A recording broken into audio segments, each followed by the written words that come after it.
जहाँ पर तुझे मेहनत करने की आदत पड़ रही है ना, उस काम को करेगा, लेकिन जिस काम में मेहनत नहीं है और तुम करोड़पति बन सकते हो, उस काम को नहीं करोगे, क्योंकि तुम्हारा बिलीफ संघर्ष में कोई जीवन नहीं है। मतलब मेरी भी आपने ना कुछ जो मिथ्स है ना ब्रेक कर दिए। एक किताब में कई बार इतनी अंडरलाइनिंग हो जाती है कि मैं उस किताब को, मेरे बाद जो जनरेशन आ रही है, जिनको बुक की समरी एक बार सुन लेना, वो भी बहुत बड़ी बात लगती है। 20 मिनट के हमने पूरी बुक पढ़। That's why you are the Ram Verma. इसलिए ना कहना बहुत आसान है। एक किताब जो 400-600 रुपए की आती है, मैं उसमें 2000 से गुना कर देता हूँ उसको, कि ये 400, इस पर 2000 से गुना करूंगा तो ये 8 लाख रुपए मुझे देगी। इसको कैसे अप्लाई कर सकते हैं, इसके रिचुअल क्या होंगे, इसका विजुअलाइजेशन क्या होगा, इसमें से जो पॉइंट बना है, that is called real business. आपके सबकॉन्शियस में बहुत सारे पैटर्न पड़े।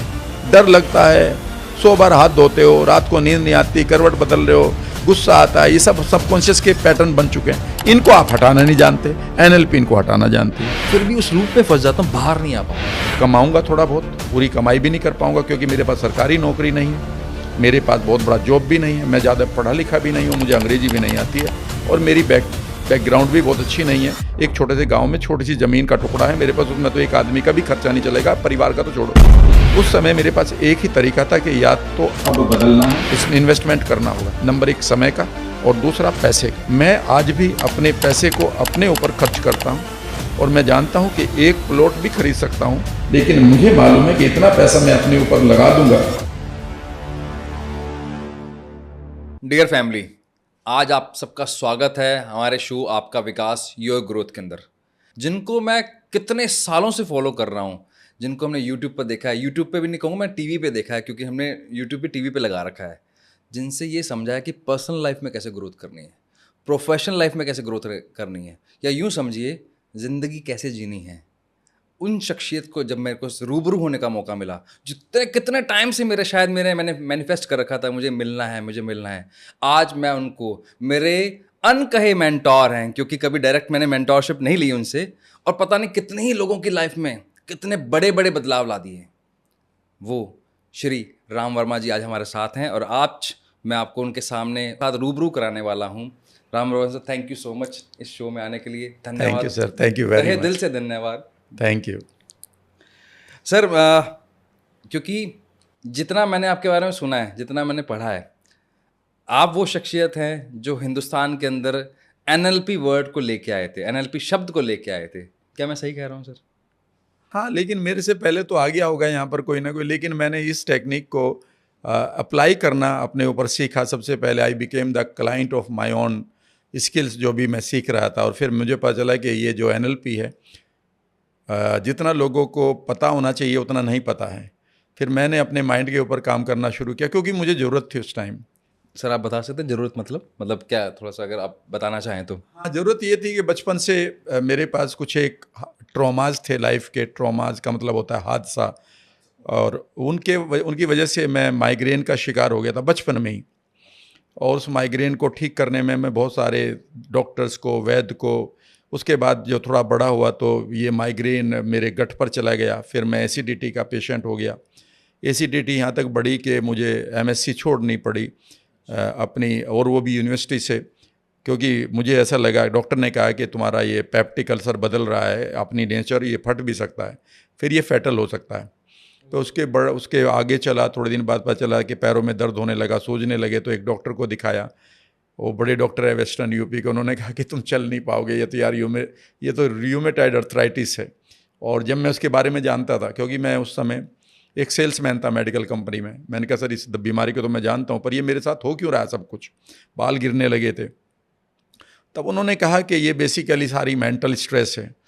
तो उस समय शायद मेरा एक जीने की चाह थी अंदर, तो यूनिवर्स ने उसे सुना, और मुझे इस वर्ड के बारे में पता चला कि हम जो लाइफ जीते हैं वो कॉन्शियस नहीं होती बल्कि अनकॉन्शियस होती है।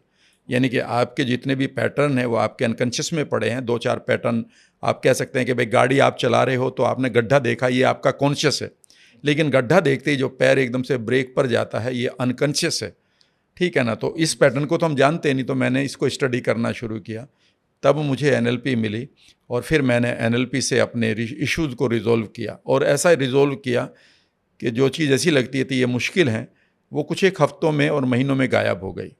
क्या बात है। आपकी जर्नी इतनी इंस्पायरिंग है क्योंकि जो आपने कुछ शब्द बोले हैं मैं बताऊंगा कि कहीं ना कहीं कुछ रिजेम्बलेंस दिख रही है, लेकिन मैं आगे बताऊंगा क्योंकि मैं अभी ये समझना चाहता हूँ हमारी ऑडियंस के लिए एनएलपी को अगर मैं सरल भाषा में आपसे पूछूं भाई क्या है एग्जैक्टली एनएलपी, क्योंकि आपने 2-3 बार इस शब्द का नाम लिया और आपका नाम के आगे जुड़ता भी है एनएलपी कोच, ठीक है ना, कोचेज ऑफ द कोच। तो एनएलपी को अगर आप सरल भाषा में समझाना चाहें तो प्लीज़ सर। सिंपली आप ये समझिए कि आप एक कार खरीदते हैं तो उससे पहले आप गाड़ी चलाना सीख लेते हैं, मैनुअल आपके पास होता है, पर आपके पास 86 बिलियन न्यूरॉन जिनको आप ब्रेन सेल्स कहते हैं वो दी गई हैं जब आप पैदा होते हैं, पर आपने कभी उनको चलाने का मैनुअल नहीं लिया। 86 बिलियन न्यूरॉन, एक न्यूरॉन की कैपेसिटी बताते हैं कि 82 GB होती है, मैं एक किताब में पढ़ रहा था 82 GB, 82 GB, और वो हर मेमोरी को बिलियन हाँ, और 86 बिलियन है, मैं कैलकुलेशन नहीं कर पाऊंगा। नहीं कर सकते आप, ठीक है ना। और उसके बाद आपकी ये 86 बिलियन जो ब्रेन सेल्स हैं जो आपके 4 लोब्स में बटी हैं, 4 हिस्सों में बटी हैं, जिसको आप टेम्पोरल लोब कहते हैं, वो इधर का हिस्सा है जब आपकी आवाज़ें भरती हैं, यहाँ पर टेनाइटिस हो जाती है, ठीक है ना। आपकी पिक्चर्स जहाँ पर होती है, फ्रंटल लोब है, पैरिएटल लोब ऊपर है। तो यहाँ पर जो आपकी ये 86 बिलियन न्यूरॉन्स हैं या इनको ब्रेन सेल्स कहें, जब ये अपने किसी भी इवेंट के साथ रिएक्ट करती हैं तो इसका सीधा प्रभाव जो है आपकी 60 ट्रिलियन, इस बार 6 के बाद 13 जीरो लगेंगी, इतनी सेल आपकी बॉडी में है। 60 ट्रिलियंस, हाँ, तो यानी कि 80 बिलियन, 8 के बाद 10 जीरो, ये आपके पास आपकी सेल ये गवर्न करती हैं, ये डिफाइन करती हैं कि किस टाइम पर आपकी सेल क्या कर रही होगी। यही आदमी अब समझ जाए तो मैंने एनएलपी का मतलब सिर्फ इतना है कि आप कैसे अपने माइंड के 86 बिलियन न्यूरॉन को समझें और उनको वो करने के लिए प्रेरित करें जो आपके लिए ज़रूरी है, नहीं तो वो करना शुरू कर देंगे जो आपको बर्बाद कर रहा है। आपकी एडिक्शन आपके माइंड का पार्ट है, आपका नहीं, और आपका एडिक्शन से बाहर आना, बीमारियों से बाहर आना भी आपकी चॉइस है। आपकी बॉडी उसी तरह से एक तरह से कह सकते हैं कि रेस्पॉन्ड करने के लिए तैयार है। अगर आप डर में जीते हैं तो इमीडिएटली आपकी छाती में वजन आ जाएगा। आपको एक खबर मिल जाए कि यार कुछ गलत होने जा रहा है या ग्रीफ आ गया है या कोई मेरा फैमिली मेंबर खतरे में फंस गया, तो एकदम आप बेचैन हो जाएंगे। हाँ, बोलते हुए ना छाती भारी होगी, मतलब छाती बाहर भारी सा हो होगी, गया, हाँ, पेट में गड़बड़, ऐसा लगने लगा कि हाथ पैर ठंडे हो गए। हाँ, सही कह रहे हैं। एक थॉट आपके 60 ट्रिलियन सेल्स को पूरी तरह से, एक थॉट अगर इस समय आप ये सोच लें, फॉर एग्जाम्पल अगर मैं ये सोचने लगूं कि यार मैं गलती से मैंने एक कोबरा देखा था आसपास और वो घर में ना घुस गया हो जहाँ पर हमारे बच्चे हैं, यही थॉट बेचैन कर देगा ना, बहुत बेचैन कर, सही। और अभी थॉट कोई क्लियर भी नहीं हुआ, तो यही तो थॉट है। थॉट बेसिकली यहाँ पर थॉट होता है, लेकिन वो आपकी बॉडी में तो फिजिकल केमिकल्स में बदल जाता है, जिसको आप न्यूरोपेप्टाइड कहते हैं। आजकल इंटरेस्टिंग है सर ये तो। आज लोग कह रहे हैं कि न्यूरोपेप्टाइड से आप सब कुछ ठीक कर लेंगे, तो न्यूरोपेप्टाइड का मैं देख रहा था शायद 1 करोड़ 2 करोड़ रुपए ऐसे कुछ खर्चा बता रहे थे कुछ लोग आउट ऑफ इंडिया। मैं कहता है यार ये न्यूरोपेप्टाइड को कौन डिक्लेयर कौन डिफाइन करता है, कौन इनको रेस्पॉन्ड करने के लिए मजबूर करता है, वो है आपका थॉट। सही बात है, और आप उसके लाइव एग्जाम्पल हैं सर, और कोई भी लाइव एग्जाम्पल हो सकता है। मेरे पास ऐसे सैकड़ों पेशेंट, मेरे पार्टिसिपेंट हैं, मैं उनको पेशेंट नहीं कहता हूँ, मेरे पार्टिसिपेंट हैं, मेरे फैमिली की तरह मैं उनको ट्रीट करता हूँ, जिन्होंने अपने बालों को बहुत बढ़िया कर दिया है। मैं एक लड़की को जानता हूँ त्रिवेंद्रम में, जिसका बेटा ये कह रहा था, वो सिंगल मदर है, she is a very lovely girl lady, और उसने कहा कि सर मेरा ही बेटा मुझे ये कहने लगा था, मम्मी कि तुम तो बिल्कुल बॉल्ड हो जाओगी, एकदम बाल्ड हो जाओगी, क्योंकि आपके बाल इतने हैं, निकल रहे हैं। अच्छा, बालों का भी मतलब आपके थॉट से लेना देना है? याद रखिएगा, अगर आप इसकी पूरी साइंस समझेंगे तो यही तो मैं समझाता हूँ लोगों को। आपका जब भी कोई बैड थॉट आएगा तो आपकी इम्यूनिटी 3 तरह से रिएक्ट करेगी। या तो वो कंफ्यूज होकर आपको अटैक करेगी, इसे ऑटो इम्यून कहते हैं, जिसे कहते हैं कि जो सोराइसिस होगी या आपके घुटनों पर मारने लगा, अगर आपकी इम्यूनिटी आपके जोड़ों की सेल को मारेगी तो इसको रूमेटॉइड अर्थराइटिस कहते हैं। आम जनता के लिए बता रहा हूँ, ठीक है ना, आम आदमी के लिए। अगर वो बालों की जड़ों को मारने लगे तो इसको एलोपीसिया कहेंगे। अगर वो मेरी बीटा सेल को मारने लगे जो इंसुलिन बनाती है तो हम इसको क्या कहेंगे, डायबिटीज़ 1 कहेंगे। सुनिए, सोचिएगा, अगर वो थायराइड को मारने लगे तो इसे थायराइडिज्म कहेंगे। लेकिन वही इम्यूनिटी अगर उस थॉट की वजह से ओवर रिएक्ट कर जाए तो इसे एलर्जी कहेंगे। अच्छा, वो सेम थॉट से सेम, वो आपकी इम्यूनिटी 3 तरह से एक तरह से जरूर रिएक्ट करेगी। या तो वो सब सरेंडर कंफ्यूज हो जाएगी आपकी वाइट ब्लड सेल्स और दूसरी इम्यूनिटी जहाँ पर वो किसी भी होस्ट के पास है, या फिर वो ओवर रिएक्ट करेगी, या फिर वो कुछ भी नहीं करेगी, वो सरेंडर कर जाएगी। जैसे ही वो सरेंडर करेगी, ये वो सिचुएशन है जब आप बार बार बैक्टीरियल इन्फेक्शन को पकड़ेंगे और लंबे समय तक जिन लोगों की नेचुरल किलर सेल्स जो होती हैं वो इनएक्टिव हो जाएं, तो इसी का नाम कैंसर है। क्योंकि अब आपके पास, मेरे पास, आपके पास, सभी के पास हर टाइम, इस टाइम आपके पास करीब करीब 10,000 कैंसर सेल्स बनती हैं बॉडी की। ये नेचुरल प्रोसेस है, उसे नाम क्यों गलत दे रखा? अनवांटेड सेल्स हैं, उन्हें हमारी नेचुरल किलर सेल्स पहचानती है, मार देती है और उसे हमें बॉडी से बाहर कर देती है, स्वेट के थ्रू, स्टूल के थ्रू, या फिर आपके यूरिन के थ्रू। ये प्रोसेस है सिंपल, कभी भी आप पढ़ लीजिएगा। जब वो नेचुरल किलर सेल अपना काम भूल गई है तो इसका नाम आपने डरावना रख दिया, कैंसर रख दिया। अभी मेरे पास कई पेशेंट, मेरे पार्टिसिपेंट के जानने वाले हैं, सर ये बीमारी है। मैंने कहा ये क्या होता है? सर ये तो बड़ी खतरनाक होती है। मैंने कहा होता है क्या इसमें? तो उन्हें यही नहीं पता क्या होता है। मैंने कहा मैं बताऊं, अगर मैं आपका डॉक्टर होता तो मैं कहता यार तुम्हारी रिपोर्ट तो बड़ी मस्त है, एक काम करो हरिद्वार में जाकर डांस करो पहले, और शाम की गंगा आरती पे खूब नाचना और वहाँ पर खेलना, बीवी बच्चों को थोड़े दिन के लिए मस्त रहने दो, पहाड़ों पे जाकर चढ़ना कूदना, ठीक है ना? सर क्या हुआ? कुछ नहीं, तुम्हारी इम्यूनिटी डाउन है।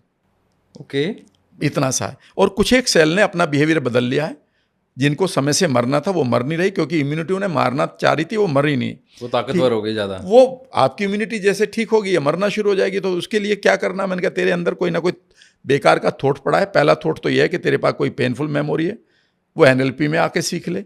कुछ लोगों से तू खफा है, उन्हें जाके अंधेरे में गाली वाली दे ले, एक बार कथारसिस हो जाएगी, वेंट अप कहते हैं जिसको।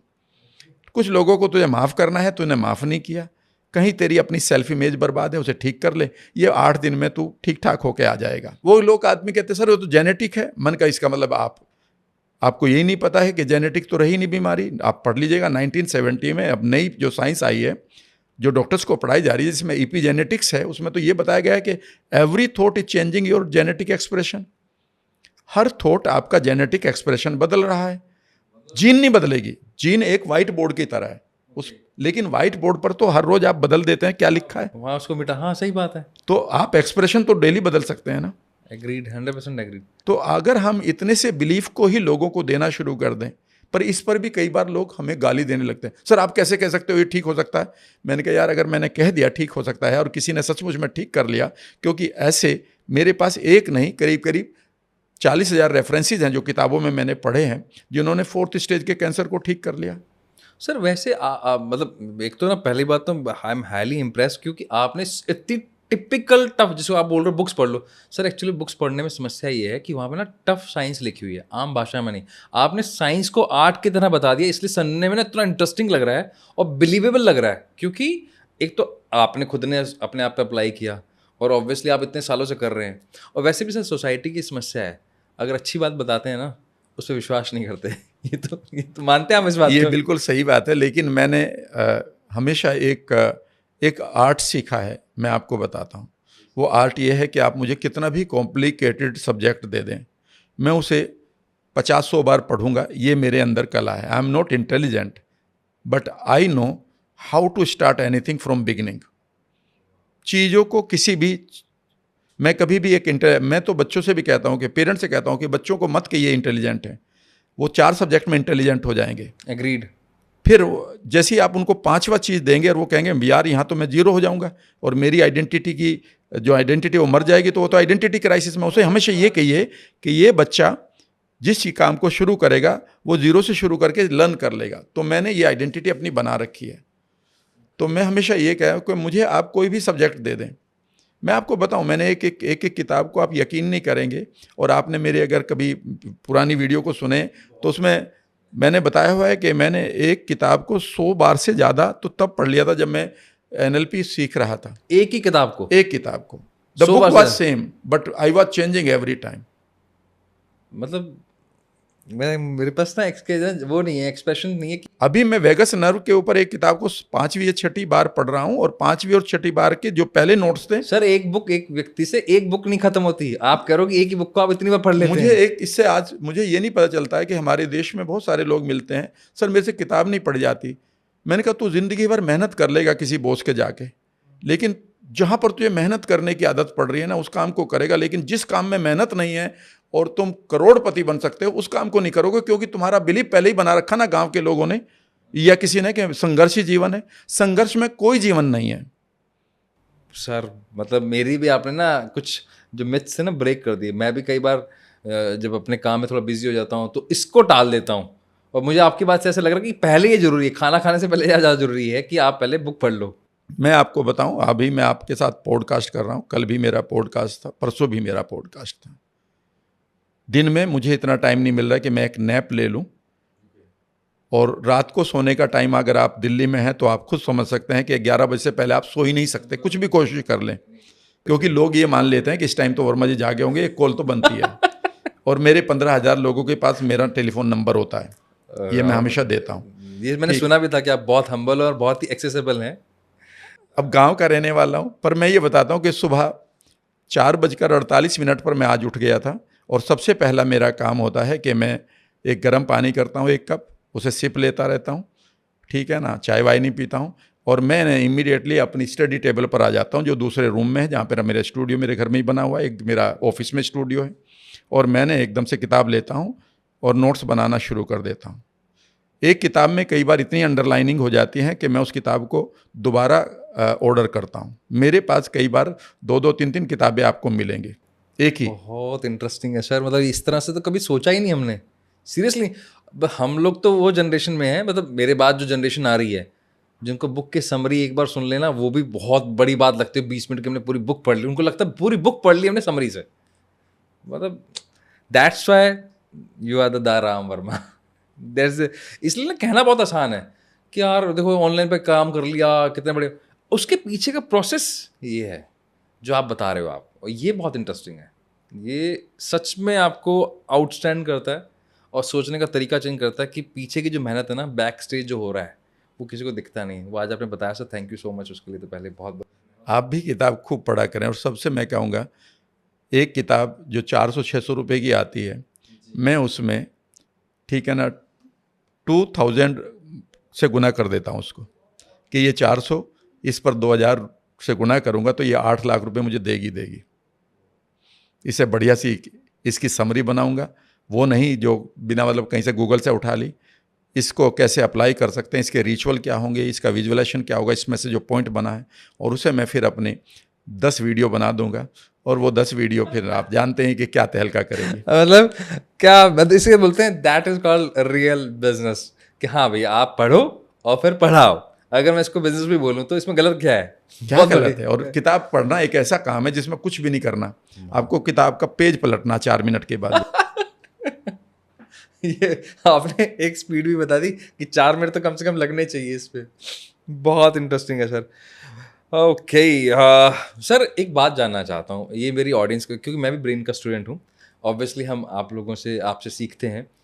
लेकिन एक चीज़ ना बाहर एक तो बड़ा फैंसी वर्ड आ गया, एक तो ओवर थिंकिंग और एक है नेगेटिव थिंकिंग। क्योंकि मैंने आपसे ना 2-3 चीज़ें अभी सुनी, जीवन जीने की इच्छा बहुत थी लेकिन मेरे ही कुछ ट्रॉमास थे, तो ट्रॉमा को अगर मैं नेगेटिव थिंकिंग पकड़ लूँ, आप मुझे करेक्ट कर देना, पता है मैं नेगेटिव हूँ, नेगेटिव सोच रहा हूँ, गलत सोच रहा हूँ, फिर भी उस लूप में फंस जाता हूँ, बाहर नहीं आ पाता, और उसकी वजह से इम्पैक्ट क्या कहाँ कहाँ पे मेरे पड़ेगा। तो पहला क्वेश्चन तो ये है कि मैं बाहर कैसे आऊँ, और दूसरा ये है कि उसका इम्पैक्ट कहाँ कहाँ पड़ेगा, फिजिकली, मेंटली, रिलेशनशिप पर, मेरे करियर पर, मेरी पर्सनल लाइफ पर, उसमें जानना चाहूँगा। देखिए, नेगेटिव थिंकिंग और जो भी ओवर थिंकिंग है, या आप उसको ओवर थिंकिंग को भी नेगेटिव थिंकिंग कहेंगे, तो पहले तो इसको एक्नॉलेज करना है। हमारे पास 86 बिलियन न्यूरॉन्स हैं, उनके अंदर थॉट्स भरे पड़े हैं, इवेंट्स भरी पड़ी हैं, जो हमने जानते हैं या तो हम या उनको नहीं जानते हैं। वो हमेशा ट्रिगर होती रहती है, जिसको आप थॉट कहते हैं। पहली तो बात यह है कि आपका माइंड, अगर आप एक नॉर्मल व्यक्ति हैं और ज़िंदा हैं, तो समझ लीजिएगा 40 से 50 हज़ार थॉट तो आने ही हैं। पहली तो बात यह है। दूसरी बात यह है कि उसमें से नेगेटिव थिंकिंग चल रही है, तो यहाँ पर लोग नेगेटिव थिंकिंग को कैसे हटाएं, इसके ऊपर वीडियो चलती हैं, इसके ऊपर ही कोचिंग चलती है। पर मेरा कॉन्सेप्ट बिल्कुल अलग है और वो मेरे 33-34 सालों का अनुभव है। याद रखिएगा, किसी भी कमरे में अगर अंधेरा है सर, तो आप उस अंधेरे को खींचकर बाहर नहीं ला सकते।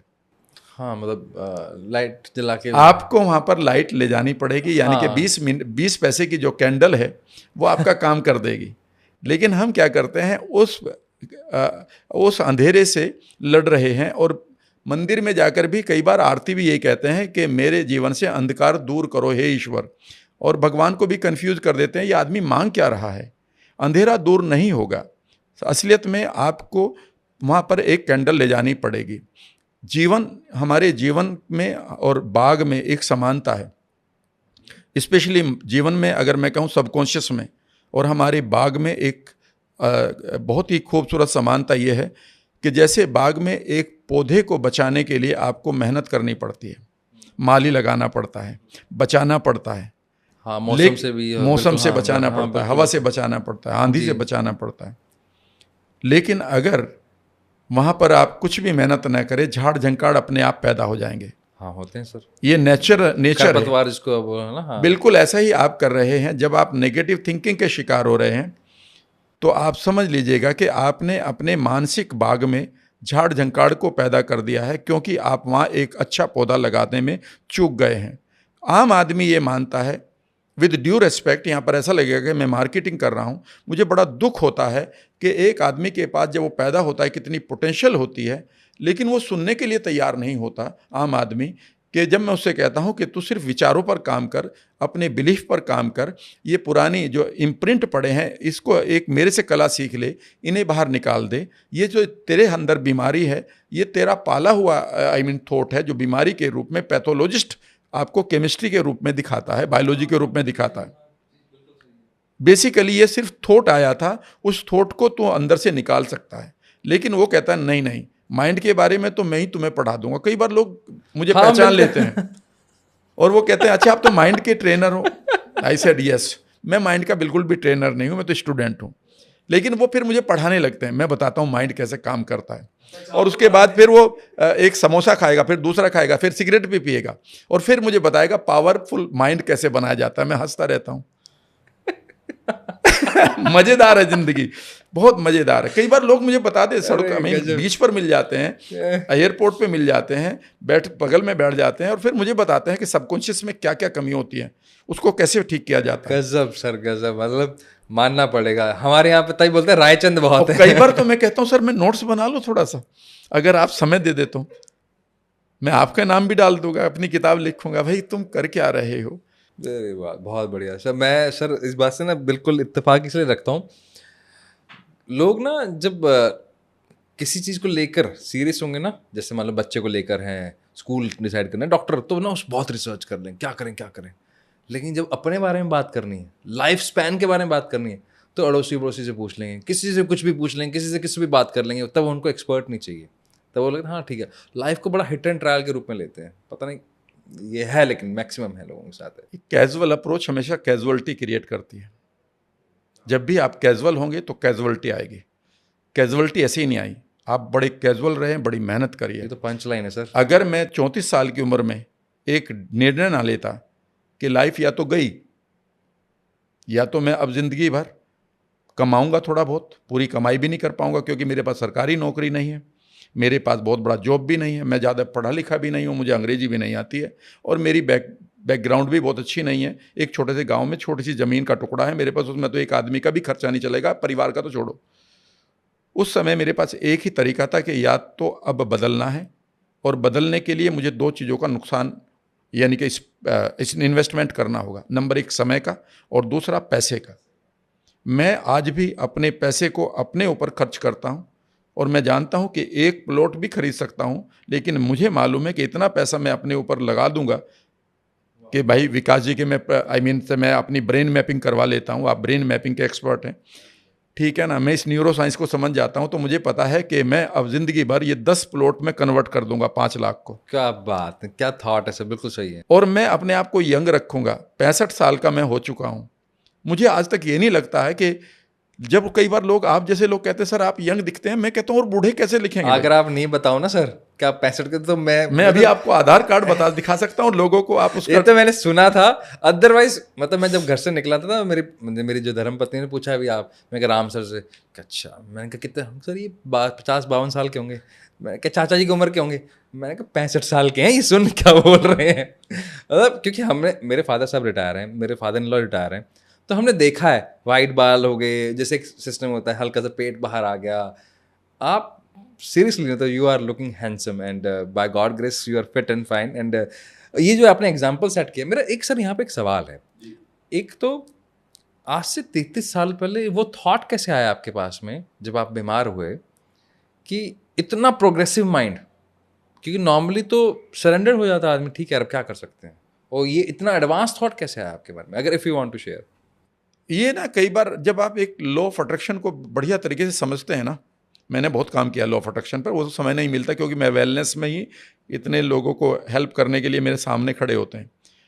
जब भी आप किसी थॉट को लेते हैं और उसकी इंटेंशन और इंटेंसिटी बचती है, जब भी आप किसी भी थॉट को ले लें, एक थॉट को ले लें कि आपको ये काम करना है और उसके पीछे एक इंटेंसिटी आपके पास आ जाए, इमोशनल थर्स्ट आ जाए, तो आपको कोई नहीं रोक सकता। मैं एक छोटा सा एग्जांपल देता हूँ सबको कि भाई आप दुनिया के लिए कुछ करना चाहते हो, बच्चों के लिए जो भूखे रहते हैं करना चाहते हो, हाँ जी, कब करोगे? जब पैसा होगा, यानी कि कल पर टाल सकते हो। लेकिन अगर आपका बच्चा भूखा बैठा है, 4 साल का बच्चा, और बाहर बारिश हो रही है और बाहर कर्फ्यू भी लगा हुआ है, आप रह सकते हैं उसमें, आप मकान में बगैर कुछ करें? नहीं, आप बारिश आपको नहीं रोक सकती, आपको ये कर्फ्यू नहीं रोक सकता। आप बगल वाले पड़ोसी का दरवाज़ा तोड़ देंगे, भाई साहब दरवाज़ा खोलो, I need something for my child, भले ही वो उससे आपकी बोलचाल भी नहीं है। याद रखिएगा, जिस दिन आपका माइंड अपने जीवन को बेहतर करने के लिए ये सब चीज़ें करने लगेगा ना, इमीडिएटली आपकी 60 ट्रिलियन सेल्स और 80 billion neuron, reticular activating system हमारा यहाँ होता है, उसे बता देंगे कि मुझे ये चीज़ चाहिए, और आपका reticular activating system immediately telepathy करे, टेलीकिनेसिस करे, लोगों को आपका मैसेज दे। ये मैं नहीं कह रहा हूँ, ये लॉ ऑफ सक्सेस में लिखा हुआ है। अब तो मैं टेलीपैथी पढ़ाता हूँ कि आप कैसे इंटेंसिटी के साथ अपने थॉट को किसी आदमी को दें, पब्लिक को दें, और वो ऑटोमेटिकली आपके पास आना शुरू हो जाएंगे। टेलीपैथी वर्क्स लाइक एनीथिंग, जो लॉ ऑफ अट्रैक्शन है, लॉ ऑफ सक्सेस में लिखा है नेपोलियन हिल ने। लोगों ने पढ़ी नहीं किताब। लॉ ऑफ सक्सेस को सब लोग जिक्र करते हैं, सारे लोग जिक्र करते हैं, लेकिन एक लाइन छोड़ गए वो, कि भाई जिस गोल को तुम पूरा करना चाहते हो उसकी इंटेंसिटी इतनी क्रिएट कर लो कि वो दुनिया के दूसरे हिस्से में भी उस आदमी तक पहुंच जाए जो आपकी हेल्प कर दे। वो थॉट इसलिए आया था because I wanted to live and I wanted to create a magic also. आज भी मैं इसलिए यंग नहीं हूं कि मैं सिर्फ बताना चाहता हूं, मैं इसलिए यंग हूं कि मुझे अभी भी यूनिवर्स से ये मैसेज मिल रहा है कि अभी तेरे लिए कुछ और भी सोचना है, तुझे कुछ और भी करना, यंग रहना। तो मेरा वो बच्चा है जिसे मैंने रिजर्व में रखा हुआ है, अभी और खेल रहे हैं।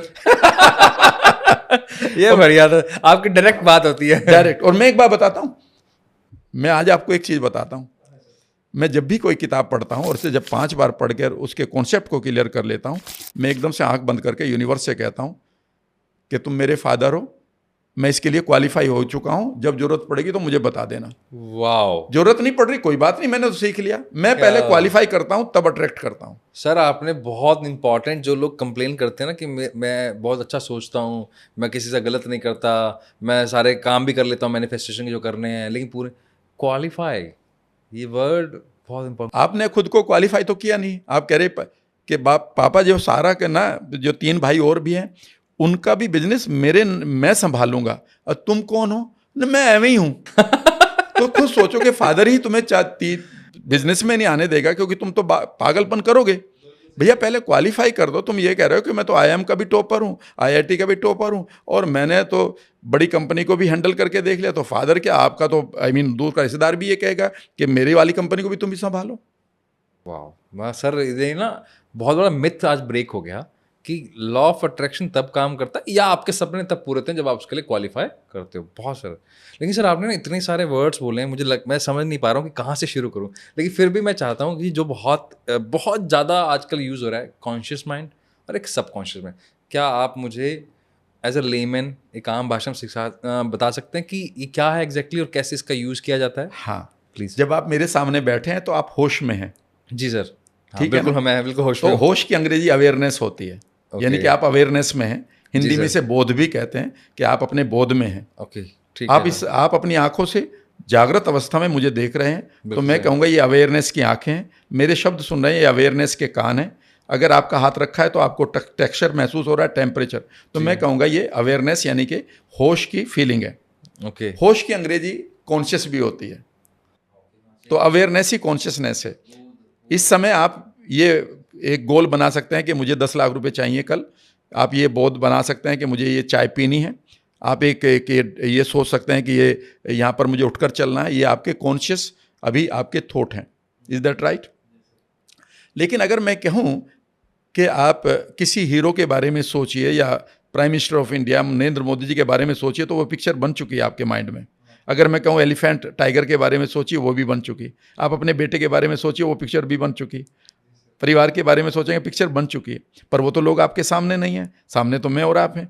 वो कहाँ पर है? वो इस अवेयरनेस के परे एक और अवेयरनेस है। तो परे की अंग्रेजी मेटा होती है, तो मैं कहूंगा वो मेटा अवेयरनेस है। तो मेटा अवेयरनेस को सबकॉन्शियस बोला गया। ऐसे ही अगर मैं कहूं कि नेशनल एंथम को सुनो, तो इस समय आपको आवाज आनी शुरू हो गई। लता का गाना, मोगाम्बो खुश हुआ, कितने आदमी थे, मेरे पास माँ है, सब ये डायलॉग सुनाई दे रहे हैं ना आप? तो याद रखिएगा, ये पर इन कानों के तो नहीं सुन रहे, उन्हें कौन सुन रहा है? तो इसका मतलब है आपके सबकॉन्शियस में कहीं और भी कान है। तो मैं कहूँगा वो सबकॉन्शियस की ऑडियो है। उसी तरह से जिस दिन आपका बेटा पैदा हुआ था, वो फीलिंग आज भी आपके पास है। वो तो सर पूरा पिक्चर याद पूरी है। पिक्चर भी है, फीलिंग भी है। इसका मतलब है मैं कहूँगा कि अवेयरनेस की परे फीलिंग भी पड़ी है। तो आप दो दुनिया में जीते हैं। गड़बड़ ये होगी कि लोगों को यही नहीं बताया गया कि वो दो दुनिया में जीते हैं। वो कहते हैं मेरी एक ही दुनिया है। पहली दुनिया ये है जहाँ आप होश में हैं, और एक इस होश के परे कोई और भी है। वो जो परे है वो 86 बिलियन न्यूरॉन है, जो आपकी 98% डिसीजन को लेता है। इस समय आपका हार्ट कैसे बीट कर रहा है ये आप नहीं तय करेंगे, आपका माइंड करेगा। अगर मैं चाहूं तो 1 मिनट में आपकी हार्ट बीट बढ़ा दूं, यही बताते हो कि वही कोबरा नजदीक आ चुका है। आप कहेंगे यार बंद करो इस बात को, ठीक है ना? आपकी बढ़ गई ना हार्ट बीट एकदम से। यानी कि आपके सबकॉन्शियस माइंड के पास ही पावर का काम है कि वो आपका ब्लड एसिडिक रखेगा कि अल्कलाइन रखेगा, वो किसी सेल को बढ़ाएगा कि घटाएगा। आप इस समय आपका डीएनए दाएं घूमेगा कि बाएं घूमेगा, जो घूमता है कि किसी थॉट के लिए आपके जीन के ऊपर क्या एक्सप्रेशन लिखा जाएगा, यही आपके इस समय आपकी इम्यूनिटी आप पर अटैक करेगी या वो बैक्टीरिया पर अटैक करेगी। ये सब आपका सबकॉन्शियस लेगा, और सबकॉन्शियस को वो कहता है नहीं नहीं उसकी बात मैं मान नहीं करूंगा। नहीं करोगे तो आप अपनी लाइफ को कम करोगे। आपका जितना भी पैसे का अट्रैक्शन है वो सारा आपके सबकॉन्शियस में पड़ा है, क्योंकि आपको बता दिया गया है कि संघर्ष ही जीवन है, और संघर्ष जो कर रहा है उसके पास कोई जीवन नहीं है। याद रखिएगा, ये थॉट लेते हो कई लोग मुझे गाली भी लिखेंगे, लिख दें, लेकिन रियल यही है। जिंदगी इसके परे है कुछ ना कुछ। संघर्ष तो मेरे सामने अभी रिक्शा वाला खड़ा था, वो इंतजार करा कि कैसे 250 रुपये आ जाएं पूरे दिन में, संघर्ष के बाद। और जो 250 करोड़ कमा रहा है एक दिन में, वो संघर्ष नहीं कर रहा है। इसका मतलब है कि जो हमें चीज़ दी गई थी वो किसी पर्टिकुलर फ्रेम में तो फिट हो सकती है, लेकिन वो जनरल रूल नहीं हो सकता। लेकिन लोगों को जनरल रूल दे दिया गया। डायबिटीज़ ठीक नहीं होती, कैंसर लाइलाज है। मैं ये कह रहा हूँ 6700 लोग 4th स्टेज कैंसर के डॉक्टर हैमर ने बगैर दवाई खिलाए जर्मन न्यू मेडिसिन नाम रखकर सिर्फ उनकी मेमोरी पर काम किया, जो पेनफुल मेमोरी थी, और 6100 लोगों को ठीक किया है। कभी भी आप गूगल कर लें। पर लोग ऐसे बिलीफ को नहीं लेना चाहते। कई बार मुझे गाली भी लिखते हैं। ये आदमी अपने आप को ये कहता है मैं कैंसर ठीक करता हूँ। मैं कभी कैंसर ठीक नहीं करता, पर मैं ये मानता हूँ कि ये लिखा हुआ है कि कैंसर ठीक हो सकता है। डॉक्टर लियोनार्ड कोल्डवेल है, जिंदा है अभी, 36,000 से ज़्यादा लोगों को वो ठीक कर चुके हैं। The only answer to cancer नाम की किताब अब उनकी इतनी पॉपुलर है, कभी पढ़ के देखिएगा, चौंक जाएंगे आप। वो सिर्फ ये कहते हैं कि आप अपने माइंड पर काम करें, क्योंकि माइंड ही तो आपकी इम्यूनिटी को मार रहा है। मतलब मैंने सर पिछले 7 साल से मैं ब्रेन का स्टूडेंट हूँ, लेकिन सबकॉन्शियस और कॉन्शियस की जो परिभाषा आज सुनी है ना, मुझे लगता है मेरे को पता ही नहीं कुछ।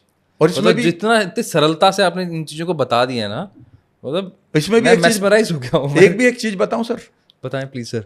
सर एक तो मेरा नाम विकास है, आप मुझे विकास, मैं आप सर बोल रहे हो। मुझे आदत है सर कहने की। नहीं नहीं सर प्लीज, मैं आपसे बहुत छोटा हूँ। बिकॉज आपके मैं बच्चे हमेशा सर- मैं सामने वाले को, उसकी सोल को मैं अपने से हमेशा बहुत बढ़िया मानकर उसकी एनर्जी लेता हूँ, तो सर इसलिए कहता हूँ। विकास से ऐसा लगे कि वो एनर्जी जो मेरी तरफ आनी थी वो रुक जाएगी। नहीं नहीं, आपके बच्चे जैसे हैं सर। चलो चलो विकास ही कहता हूँ। तो विकास याद रखेंगे, 99% जो लोग मेरे इस टाइम हमें देख रहे हैं, उनको मैं एक मैसेज देना चाहता हूँ कि कॉन्शियसली आपको ये मालूम है कि आपको कितना पैसा कमाना है, पर जरूरी नहीं है ये कॉन्शियस का थॉट अनकॉन्शियस तक गया हो। आपको सबको पता है कि आपका बीपी 120/80 यानी कि 120/80 होना चाहिए, पर जरूरी नहीं ये थॉट आपके सबकॉन्शियस ने लिया हो, वो अभी भी 200 पे चल रहा हो। आपको मालूम है कि आपका वेट कितना होना चाहिए, लेकिन आपने ये थॉट अभी सबकॉन्शियस को नहीं दिया, और अभी आप कभी जिम में जा रहे हैं और कभी डाइटिशियन के पास जा रहे हैं, और वहां थक कर अभी आपने बस ये कहना शुरू कर दिया ये घटता ही नहीं। ठीक है ना? आपको मालूम है कि आपको सुबह 4 बजे उठकर योगा भी करना था, और ये आप कई सालों से जानते हैं, ये आप कॉन्शियसली जानते हैं, पर अनकॉन्शियस जानता है कल उठेंगे। आप कॉन्शियसली जानते हैं कि आपके लिए पैसा जरूरी है, पर अनकॉन्शियस में आपके पेरेंट्स ने, आपके गांव के लोगों ने, आपके आसपास के लोगों ने, कुछ एक कहानीकारों ने ये बता दिया कि जीवन बड़ा मुश्किल है, पैसा एवं ही नहीं आता, और बस आप उसी थॉट को जी रहे हैं। पैसा पेड़ पे नहीं लगता। ठीक है ना? आपका कॉन्शियस थॉट ये है कि आपकी शुगर ठीक हो जाए, लेकिन अनकॉन्शियस में ये पड़ा है कि आपका कोर्टिसोल और आपका लीवर इस तरह से काम करे कि आपका ग्लूकोनियोजेनेसिस शुरू हो जाए, और आप और शुगर बढ़ा लें, जबकि शुगर नाम की बीमारी नहीं होती, शुगर डायबिटीज 2 की। तो मेरा कहने का मतलब यह है कि हम ये मानते हैं कि जो मैं जानता हूं बस वही का है। भैया 86 बिलियन न्यूरॉन अलग तरीके से काम कर रहे हैं, आप उनकी तरह क्यों नहीं काम कर, उनको जलाना क्यों नहीं जानते? सब लोग ये मानते हैं नहीं वो तो मैं जानता हूं। एग्रीड सर, ऐसे ही करते हैं लोग सब, मैंने जब तक पैसा नहीं कमाया इंटेलिजेंट होकर भी, मैंने 19 घंटे काम किया अपनी लाइफ में, अपने परिवार को कुछ नहीं होता सर। जब मैंने इसके कॉन्सेप्ट को समझा कि कैसे ये लॉ ऑफ अट्रैक्शन है, कैसे पैसा काम आता है, कैसे माइंड को ठीक करना पड़ेगा, इन बीमारियों को ठीक करने के लिए कोई कितनी मैं गोलियां खाऊंगा, पूरा का पूरा मेडिकल स्टोर खाना पड़ेगा मुझे तो। और अब मैं सच बताऊं, सच ये है कि मुझे सालों से अब मुझे नहीं पता एंटीबायोटिक क्या होता है, और सही बात तो ये है कि मैं अपने गट को भी जानता हूँ, अपनी स्किन को भी जानता हूँ। पिछले करीब 9 महीने से मैंने स्किन के ऊपर साबुन नहीं लगाई। मुझे मेरे पास बहुत सारी क्रीम रखी होती थी, बड़े लोग भेजा करते थे, मैंने एक दिन बहुत डब्बे में रख कर एक तरफ रख दी है। मैं कोई न्यूट्रिएंट नहीं लेता हूँ। सही बात यह है कि मैं सुबह नाश्ता भी नहीं करता हूँ। है, नाश्ता भी नहीं करते सर? ये तो पहले कहा था हैवी नाश्ता करना चाहिए। उन्हें ये नहीं मालूम है कि हैवी नाश्ते के बाद क्या क्या होता है। अगर जब आप भूखे होते हैं तो उस टाइम आपका रात से ह्यूमन ग्रोथ हार्मोन डेवलप होता है। जैसे ही आप कुछ खाते हैं, स्पेशली चाय पीते हैं सुबह उठकर, वो बहुत खतरनाक है। उस समय जब आप नाश्ता करते हैं तो इमीडिएटली आप उस ब्रेक को, उस साइकिल को तोड़ते हैं। जो आपका ह्यूमन ग्रोथ हार्मोन है, जो यद्यपि कम बनता है 20 साल के बाद में, लेकिन वही हमारी उम्र को लंबा करता है। जब ऑटोफैगी नहीं क्लियर है लोगों को, जितना आप ऑटोफैगी करेंगे यानी कि भूखे रहेंगे, उतनी ही ज़्यादा आपकी इम्यूनिटी डेवलप होगी और आपके गट बैक्टीरिया काम करेंगे। उस अपने आप को बेहतर रखने के लिए आपकी बॉडी की सेल आपकी बेकार की सेल को खाएगी, कैंसर सेल को खाएगी, फैट सेल को खाएगी और वायरस को खाएगी अगर आप भूखे रहेंगे। हमारे यहाँ पे फास्टिंग होती थी शायद, इसीलिए मैं इंटरमिटेंट फास्टिंग करता हूँ। वाह, मैं इससे बता दूं ऑडियंस को, स्पेशली जितने हैंडसम सुंदर दिख रहे हैं, सच में इनकी फेस, इनका ना ग्लो करता है, और ऑरा बहुत स्ट्रांग है भाई, बहुत स्ट्रांग है। आपको पता है मैं इस पर काम करता हूँ, लेकिन क्या गजब की इनकी वाइब्स हैं, मैं बता नहीं सकता। मैं एकदम, मेरे पास शब्द नहीं, कई बार तो मैं भूल रहा हूँ सवाल क्या पूछ रहे हैं, मैं भी भूल जाता हूँ। मैं कॉन्शियस का सवाल था। कॉन्शियसली सबको पता है कि मुझे क्या चाहिए, पर अनकॉन्शियस को नहीं बताते। एनएलपी अनकॉन्शियस को बताने की टेक्निक है। दूसरी बात, आपके सबकॉन्शियस में बहुत सारे पैटर्न पड़े। डर लगता है, 100 बार हाथ धोते हो, रात को नींद नहीं आती, करवट बदल रहे हो, गुस्सा आता है, ये सब सबकॉन्शियस के पैटर्न बन चुके हैं। इनको आप हटाना नहीं जानते, एनएलपी इनको हटाना जानती है। भैया कॉन्शियस आपके गोल क्या है, अनकॉन्शियस तक कैसे पहुंचाएं, ये मैं काम करता हूं। और अनकॉन्शियस में बेकार की जो चीजें पड़ गई है उन्हें कैसे हटाएं, इनको बताता हूं। ये तो दो काम इस है। ब्रेन को ट्रेनिंग अगर देनी है, दैट इज कॉल्ड एनएलपी। बस simple, brain training is called NLP. मैं भी इस बात को मानता हूँ। अगर आपको, मैं तो सर कई बार बोलता भी हूँ, मैं जैसे साइकिल चलाने का कोई इंस्टीट्यूट नहीं होता भी, आपको सीखनी हो तो बाइक चलाने का भी नहीं होता, कार चलाने का फिर भी 7-10 दिन के लिए आपको ट्रेनिंग इंस्टीट्यूट मिल जाएंगे, लेकिन एयरप्लेन चलाने के लिए 2 साल की ट्रेनिंग लगती है। तो लाइफ चलाने के लिए मैं तो इस कॉन्सेप्ट से सोचता हूँ भी अगर आपके लिए लाइफ इंपॉर्टेंट है, उतनी महंगी है, तो आप उसको ट्रेनिंग तो दोगे। मैं टोटली एग्री सर, बिल्कुल।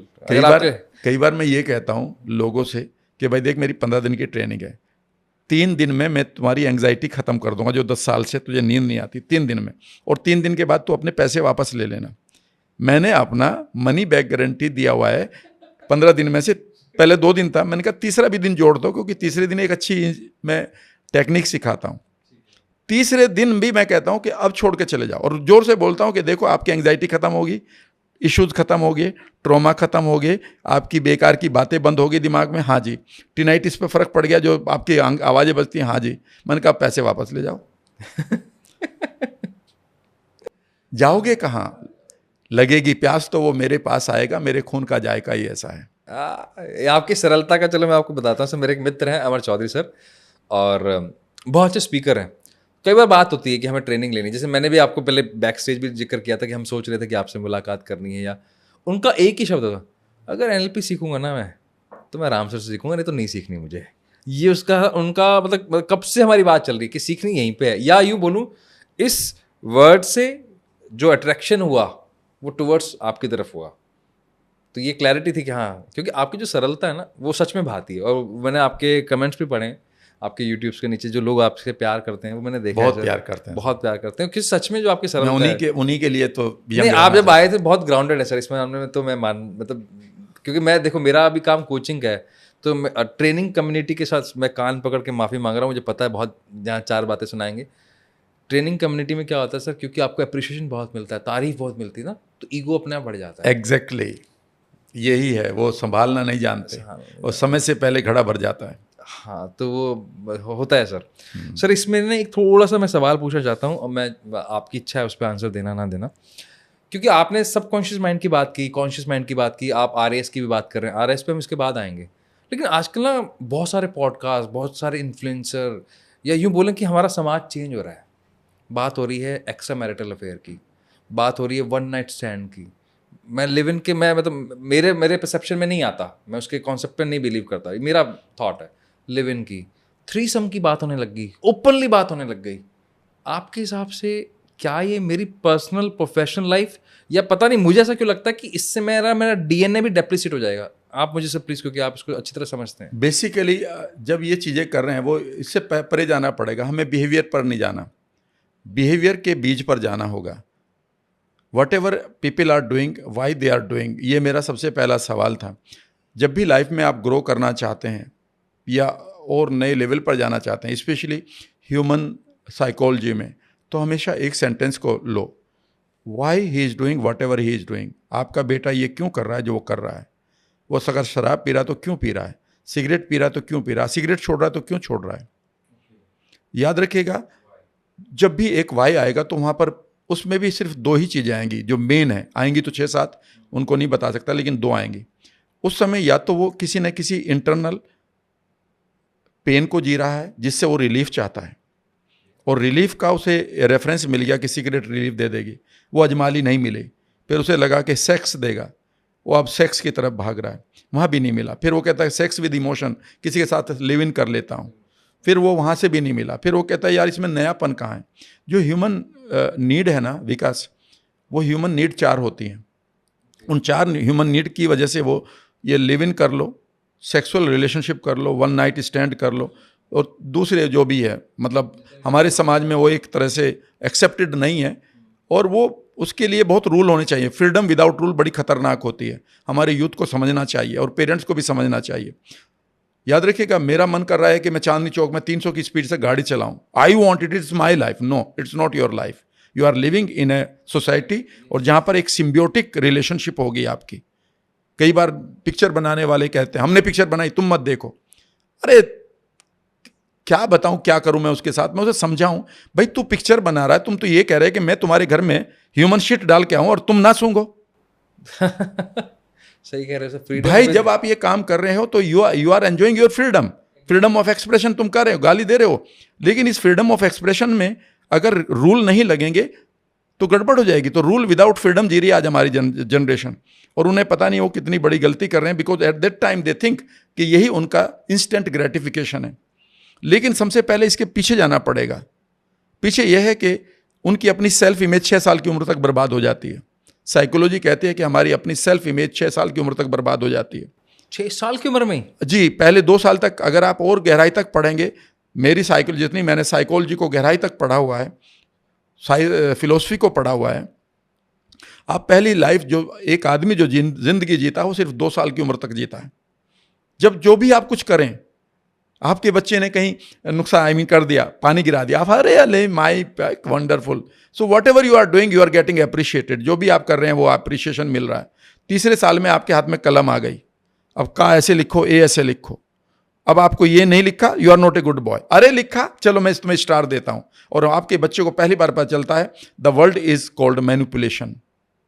ये मैनिपुलेटेड वर्ल्ड में आ चुका हूं कि मुझे किस चीज पर रिवार्ड मिलेगा और किस चीज पर पनिशमेंट मिलेगा। वो पनिशमेंट से बचना चाहता है। उसे दिखाई देता है कि आज मुझे रिवार्ड मिल रहा है, का अच्छा लिखा है, लेकिन आज मैं कुछ गड़बड़ कर रहा हूं, तो इसको मैं पनिशमेंट ना मिले तो क्या करूंगा। टीचर जी मेरे फादर बीमार हो गए थे इसलिए मैंने इसे, अच्छा कोई बात नहीं फिर। एंड ही नोज कि अब मुझे झूठ बोलने से रिवार्ड मिलेगा। और वो आप अपनी सेल्फ इमेज को खो चुके हैं। आप अपनी सेल्फ इमेज के ऊपर इतनी परतें ला चुके हैं कि आपको पता ही नहीं कि आप कौन थे। आपका आइडेंटिटी कार्ड इतने नीचे दबा पड़ा है कि उसके ऊपर पता ही नहीं है। उसके ऊपर सिर्फ अब आप शो करने वाली सेल्फ इमेज को लाओगे। यानी कि अब आपके पास एक ईगोइस्टिक नेचर आ नहीं है। देखो मेरी 5 गर्लफ्रेंड है, मेरे पास ये बाइक है, सी माई जैकेट, सी माई मोबाइल, ठीक है ना। वो 4 बार हेयर कट करवाएगा, ठीक है ना, घंटों तक वो चेहरे को रगड़वाएगा, ठीक है ना, because I want to become different. जबकि आप यूनिक थे, क्योंकि उस सेल्फ इमेज को खोया है। जब आप दूसरे के साथ रह रहे हैं, ये इस तरह से रिलेशनशिप बन रही है, इस तरह से आप जीवन को जी रहे हैं, ये सिर्फ एक ड्रग इफेक्ट है कि एक मोमेंट में आप परेशान हैं और आप कह रहे हैं कि मुझे कुछ भी दो फटाफट। और मैंने देखा है कि कई बार जब इतना बेचैनी में होता है, वो कहता है यार पानी भी पिला, ऐसे ही पिला दे बस, आप लिकर डाल और ऐसे ही पीऊंगा मैं, एकदम से छोड़ा। वो कहता now I am okay. So every person is looking for the okay state. वो हर एक आदमी एक ऐसी स्टेट की तलाश में है जहां पर उसे ओके मिल जाए, लेकिन उसे ये नहीं पता कि इस ओके के चक्कर में आप कितना बड़ा नुकसान कर रहे हो। ये तो वही वाली बात है कि आपको थ्रिल मिल रहा है, कैसे चला के, क्या एक्सप्रेस वे पे चला रहे आप गाड़ी, पीछे बटाकर अपने बॉयफ्रेंड को, गर्लफ्रेंड को, कितनी स्पीड से, 160 की स्पीड, जाना कहीं नहीं, सिर्फ एक गलती और 2 परिवार जिंदगी भर के लिए रोते रहेंगे। 2 या जिनके साथ करेंगे, जिनके साथ वो भी है। है। तो याद रखिएगा, थ्रिल तो आप ये भी ले सकते हैं कि आप किसी के लिए धर्मशाला बना दें। मैंने भी तो थ्रिल ले रखी है। आप जाइए देहरादून हाईवे पर, you can see my school. मैं उससे एक भी पैसा नहीं लिया, लेकिन जब वहाँ पर 25 करीब 1200 से 1500 बच्चे सुबह उतरते हैं उससे, उन्हें वो तो जानते भी नहीं कि मैं भी इसका फाउंडर हूँ। मैं तो वहाँ जाता भी नहीं, लेकिन थ्रिल तो मुझे इससे भी आ रही है। जब एक IPL में मेरे स्कूल का गांव के का पंजाब IPL में खेलता है, जी आपको मैं कभी दिखा दूंगा उसको, एंड उसके गांव का भी नाम है उसका, ठीक है ना। और वो मेरे शायद पहले ही स्कूल के पहले ही जब मैं शुरू किया था तो उसके बाद ही उसके पेरेंट्स मेरे पास आया करते थे कि सर इस बच्चे को डालेंगे। Now my saying to you, thrill तो आपको बहुत तरह से मिल सकती है। थ्रिल तो ये भी मिल सकती है कि आप 100 बच्चों को किताबें बांटना शुरू करें, लेकिन आप थ्रिल कहाँ ले रहे हैं? तो आपको अपने ह्यूमन नीड को डिफाइन करना पड़ेगा। आपका थ्रिल कहाँ से आ रहा है? अगर मुझे आप टाइम दें तो एक वर्ड दे रहा हूं मैं आपको, यही आप अपने बच्चे, whatever you are doing, why are you doing, the answer is pay off. Pay off, pay off, pay off, pay off का मतलब है रिवार्ड। हाँ ठीक है सर, तनख्वाह, बिल्कुल पे ऑफ। हाँ। जब मैं यहां पर बैठा हूं और बोल रहा हूं तो मैं अपने पे ऑफ की वजह से बोल रहा हूं, बिकॉज इस समय मैं अपनी सेल्फ इमेज के साथ जी रहा हूं, जो मेरी ऑथेंटिक सेल्फ इमेज है। ना मुझे किसी का डर है, ना कोई फियर है, ना फेवर है, ना मैं ये सोच रहा हूं कि लोग मुझे गाली ना दें, प्यार लिखें, ना, बस मैं बोल रहा हूं। याद रखिएगा, आप गरीब इसलिए हैं क्योंकि गरीबी से पे ऑफ मिल रहा है। आप बीमार इसलिए हैं क्योंकि आपको बीमारी से पे ऑफ मिल रहा है, कोई ना कोई बीबी का प्यार मिल रहा है, सिंपैथी मिल रही है, रेस्पॉन्सिबिलिटी से पीछे छूट रहा है। आप सिगरेट इसलिए पी रहे हैं क्योंकि आपको पे ऑफ मिल रहा है, क्योंकि आपको रिलीफ मिल रहा है। सिगरेट इसलिए छोड़ रहे हैं आज से आप कसम खा लिए नहीं पीऊंगा, क्योंकि पे ऑफ मिल रहा है। याद रखिएगा, आपका सबकॉन्शियस का पे ऑफ होता है ये। आप कहेंगे नहीं सर, राम सर मैं कहाँ बीमार हूँ, कौन आदमी मरना चाहता है? अरे ये आप कॉन्शियसली कह रहे हो, सबकॉन्शियस में मैं ले जाऊंगा तो अभी एकदम से सारे पैटर्न निकाल दूंगा।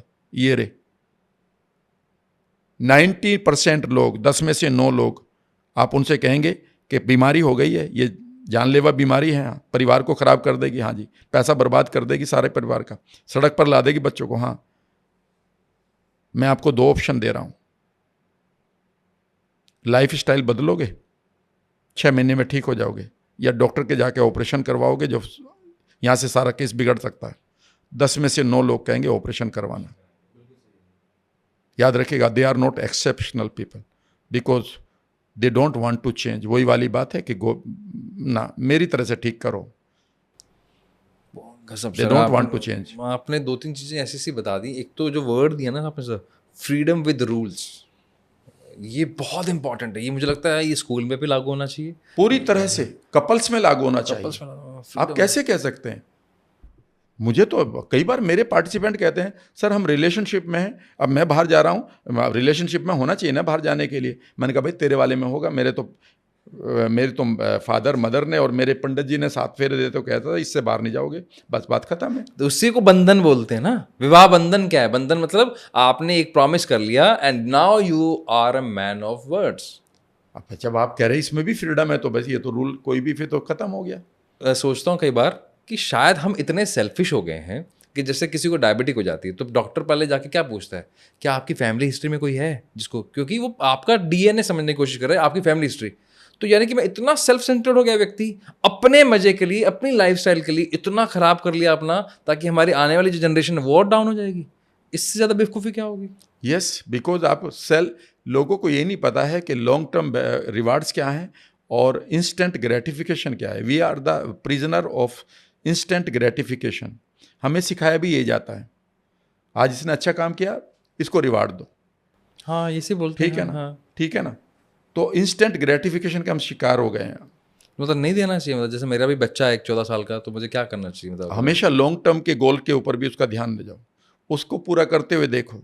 अगर वो लॉन्ग टर्म गोल्स के लिए पूरा, आपने कहा कि मुझे तो भूख लगी और आपने बर्गर दिया है, तो आपने इंस्टेंट ग्रेटिफिकेशन दे दिया उसको, लेकिन उस भूख में आप उसे ट्रेंड भी कर सकते थे कि वो फ्रूट्स भी खाए, क्योंकि लॉन्ग टर्म इसका फ़ायदा क्या होता। तो हम बेसिकली जितना भी ये रिलेशनशिप चल रही है, ये इंस्टेंट ग्रेटिफिकेशन चल रहा है, इनके लॉन्ग टर्म पेन आने ही आने हैं।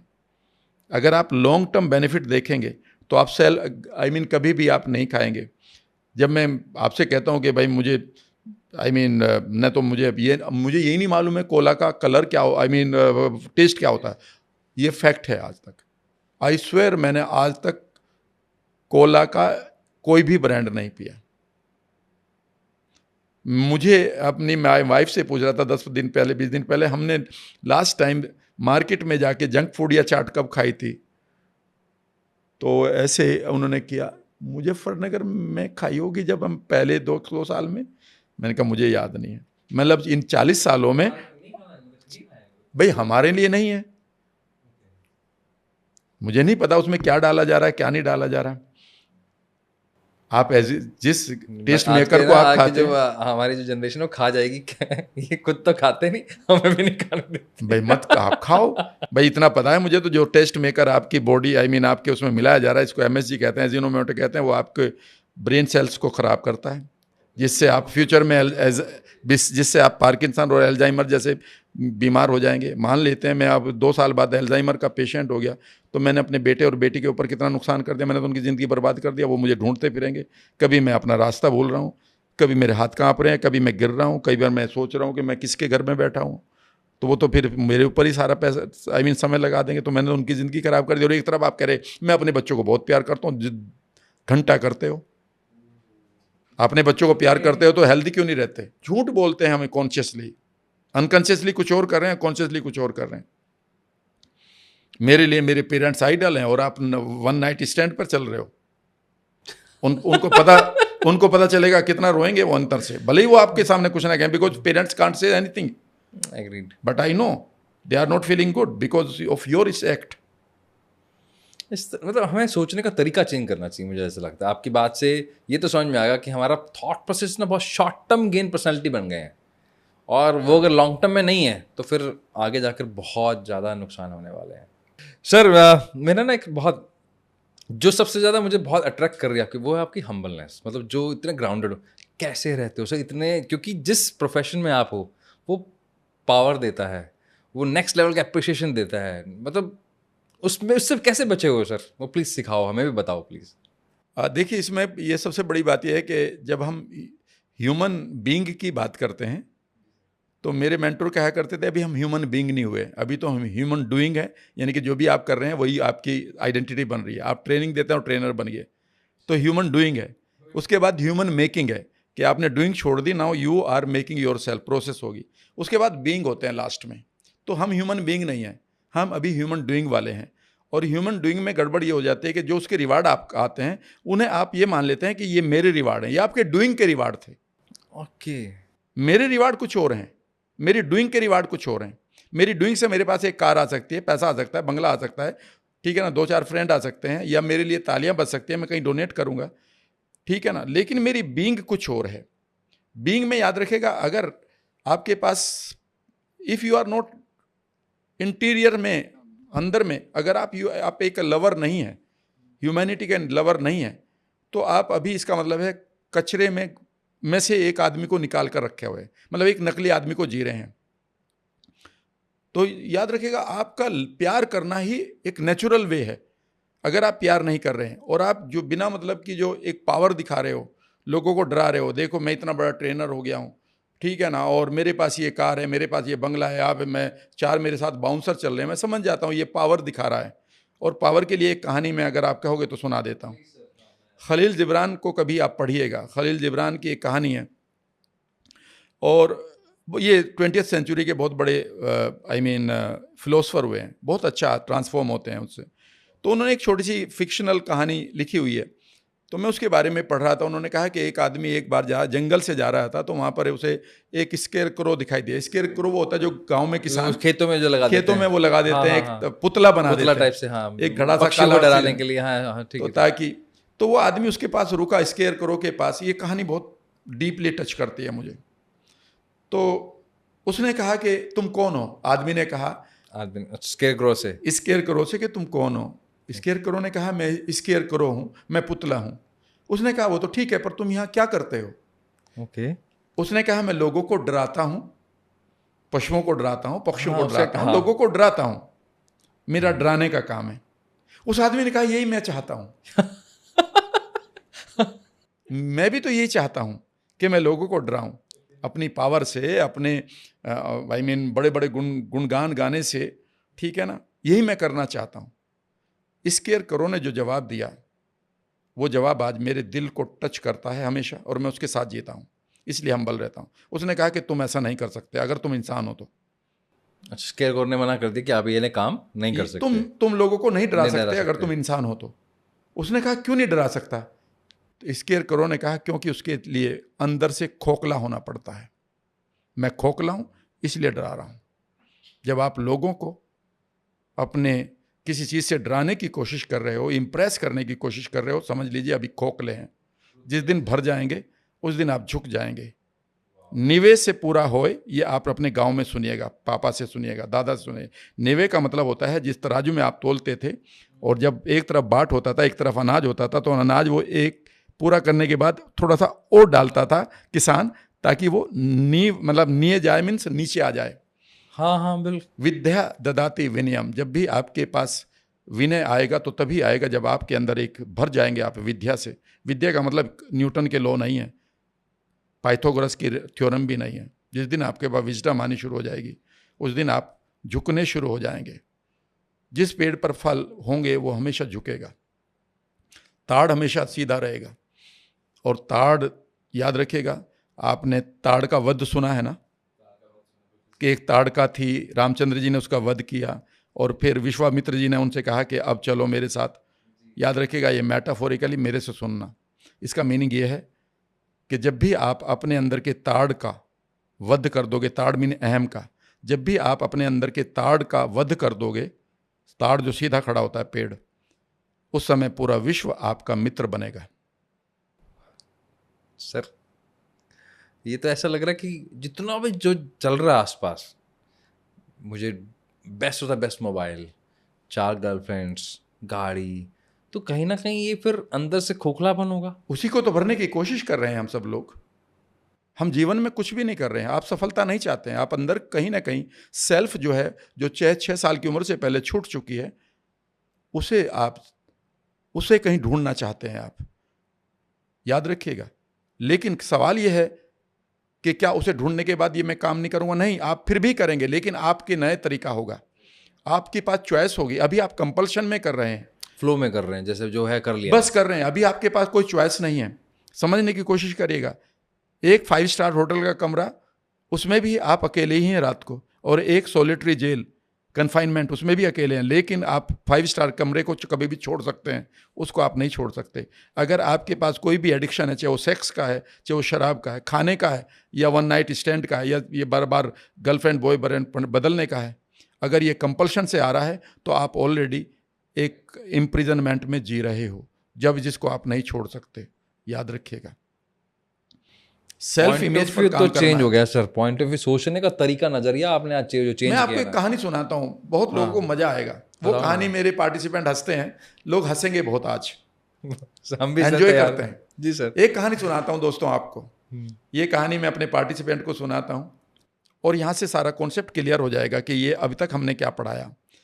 वो ये था कि एक बार एक गांव था, और गांव के कुछ लोग शाम को निकल गए अपने, ऐसे ही घूमने चलते हैं, और धीरे धीरे वो जंगल में चले गए। जंगल के परे और आगे चले गए तो डेजर्ट आ गया, रेगिस्तान। रेगिस्तान में चलते रहे, ये सोचते कि पीछे चले जाएंगे, और अचानक देखा कि पीछे उनके हवा आ गई और उनके पैरों के निशान भी खत्म हो गए। अब वो डीप रेगिस्तान में चले गए। वहाँ पर वो 1 दिन बीता, 2 दिन बीता, रेगिस्तान में पानी नहीं था, धूप बड़ी पड़ रही थी, तो मरने का ऐसा आ गया कि मरेंगे, अब बेहोश होने लगे। और वो एक ही बात चिल्ला रहे थे, हे भगवान कोई हमें पानी दे दे, हे भगवान कोई हमें पानी दे दे, हे भगवान कोई हमें पानी दे दे। और जैसे ही वो पूरा पीक पर आना था उनका, तो अचानक कोई आदमी आया आप जैसा, उनसे कहा लो पानी पियो, 1-1 गिलास, सब 1-1 2-2 गिलास पानी पियो, मैं देता हूँ, और तुम्हारा गांव उधर है, सीधे चले जाना, यहाँ मत आना फिर। और वो घर आ गए, लेकिन एक डर के साथ आ गए कि जीवन में पानी सब कुछ है।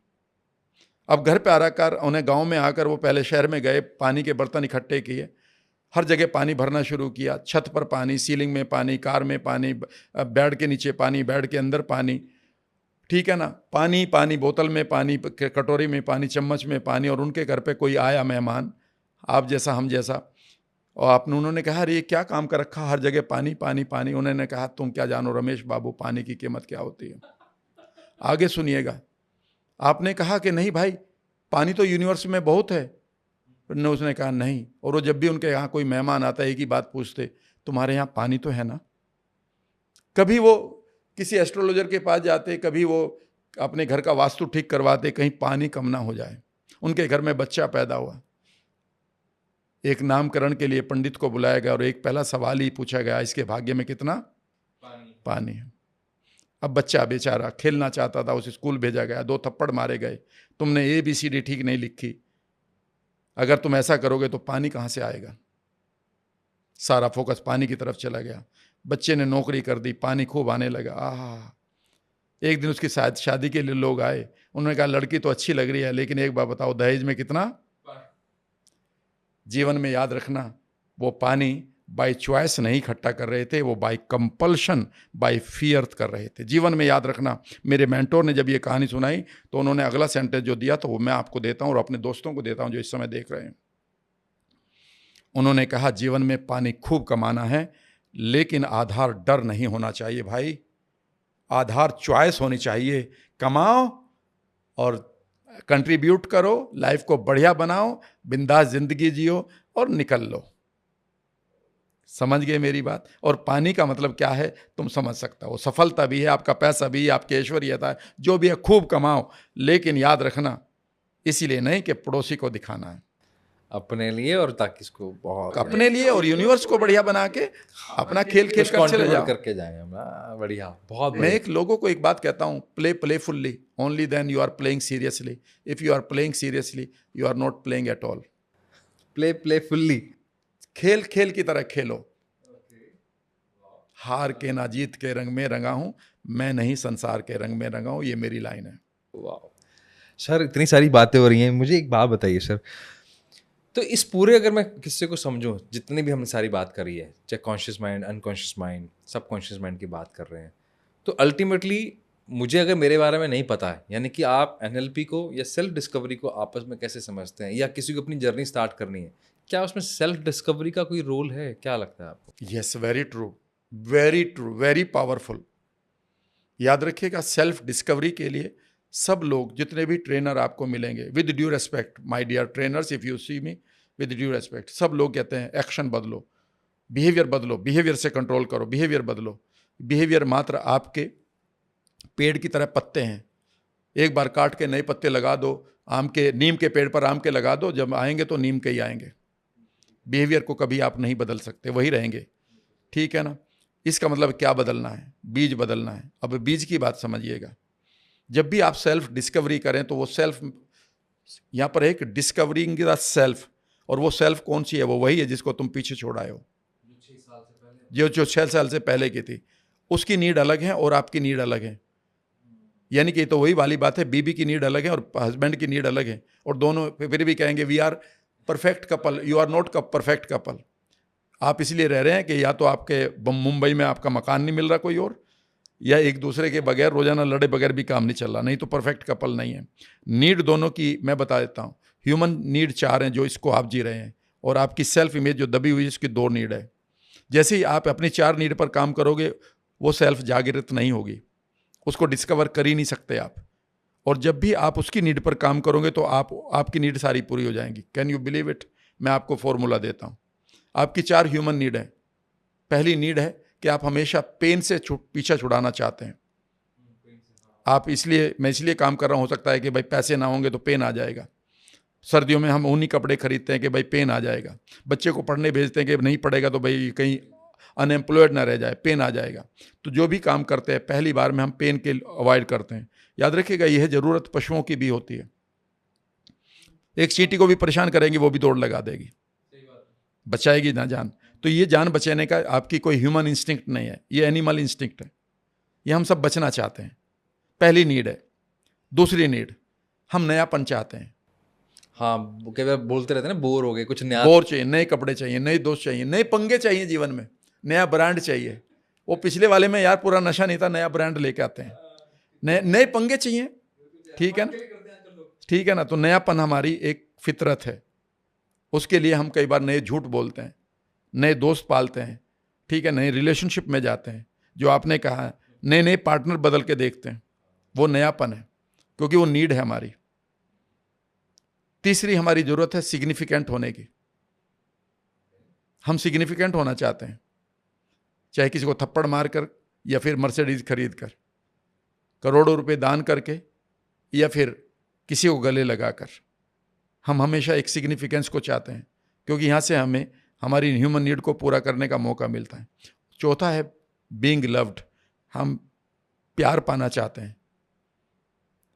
याद रखिएगा, उस प्यार को पाने के लिए आप पूरी लाइफ को सेक्रीफाइस कर देते हैं अपने बच्चों की करियर के लिए। उनकी बात सुनते रहते हैं, वो कुछ भी बोल दे तब भी आप सुनेंगे। कई बार वो कुतर्क भी करेंगे पर आप चुप हो जाएंगे, क्योंकि उस प्यार को आप खोना नहीं चाहते, क्योंकि वो एक धागा है, ये ह्यूमन नीड है।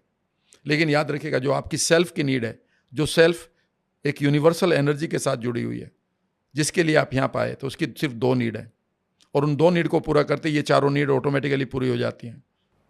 वो क्या है सर? पहली है ग्रोथ। ग्रोथ।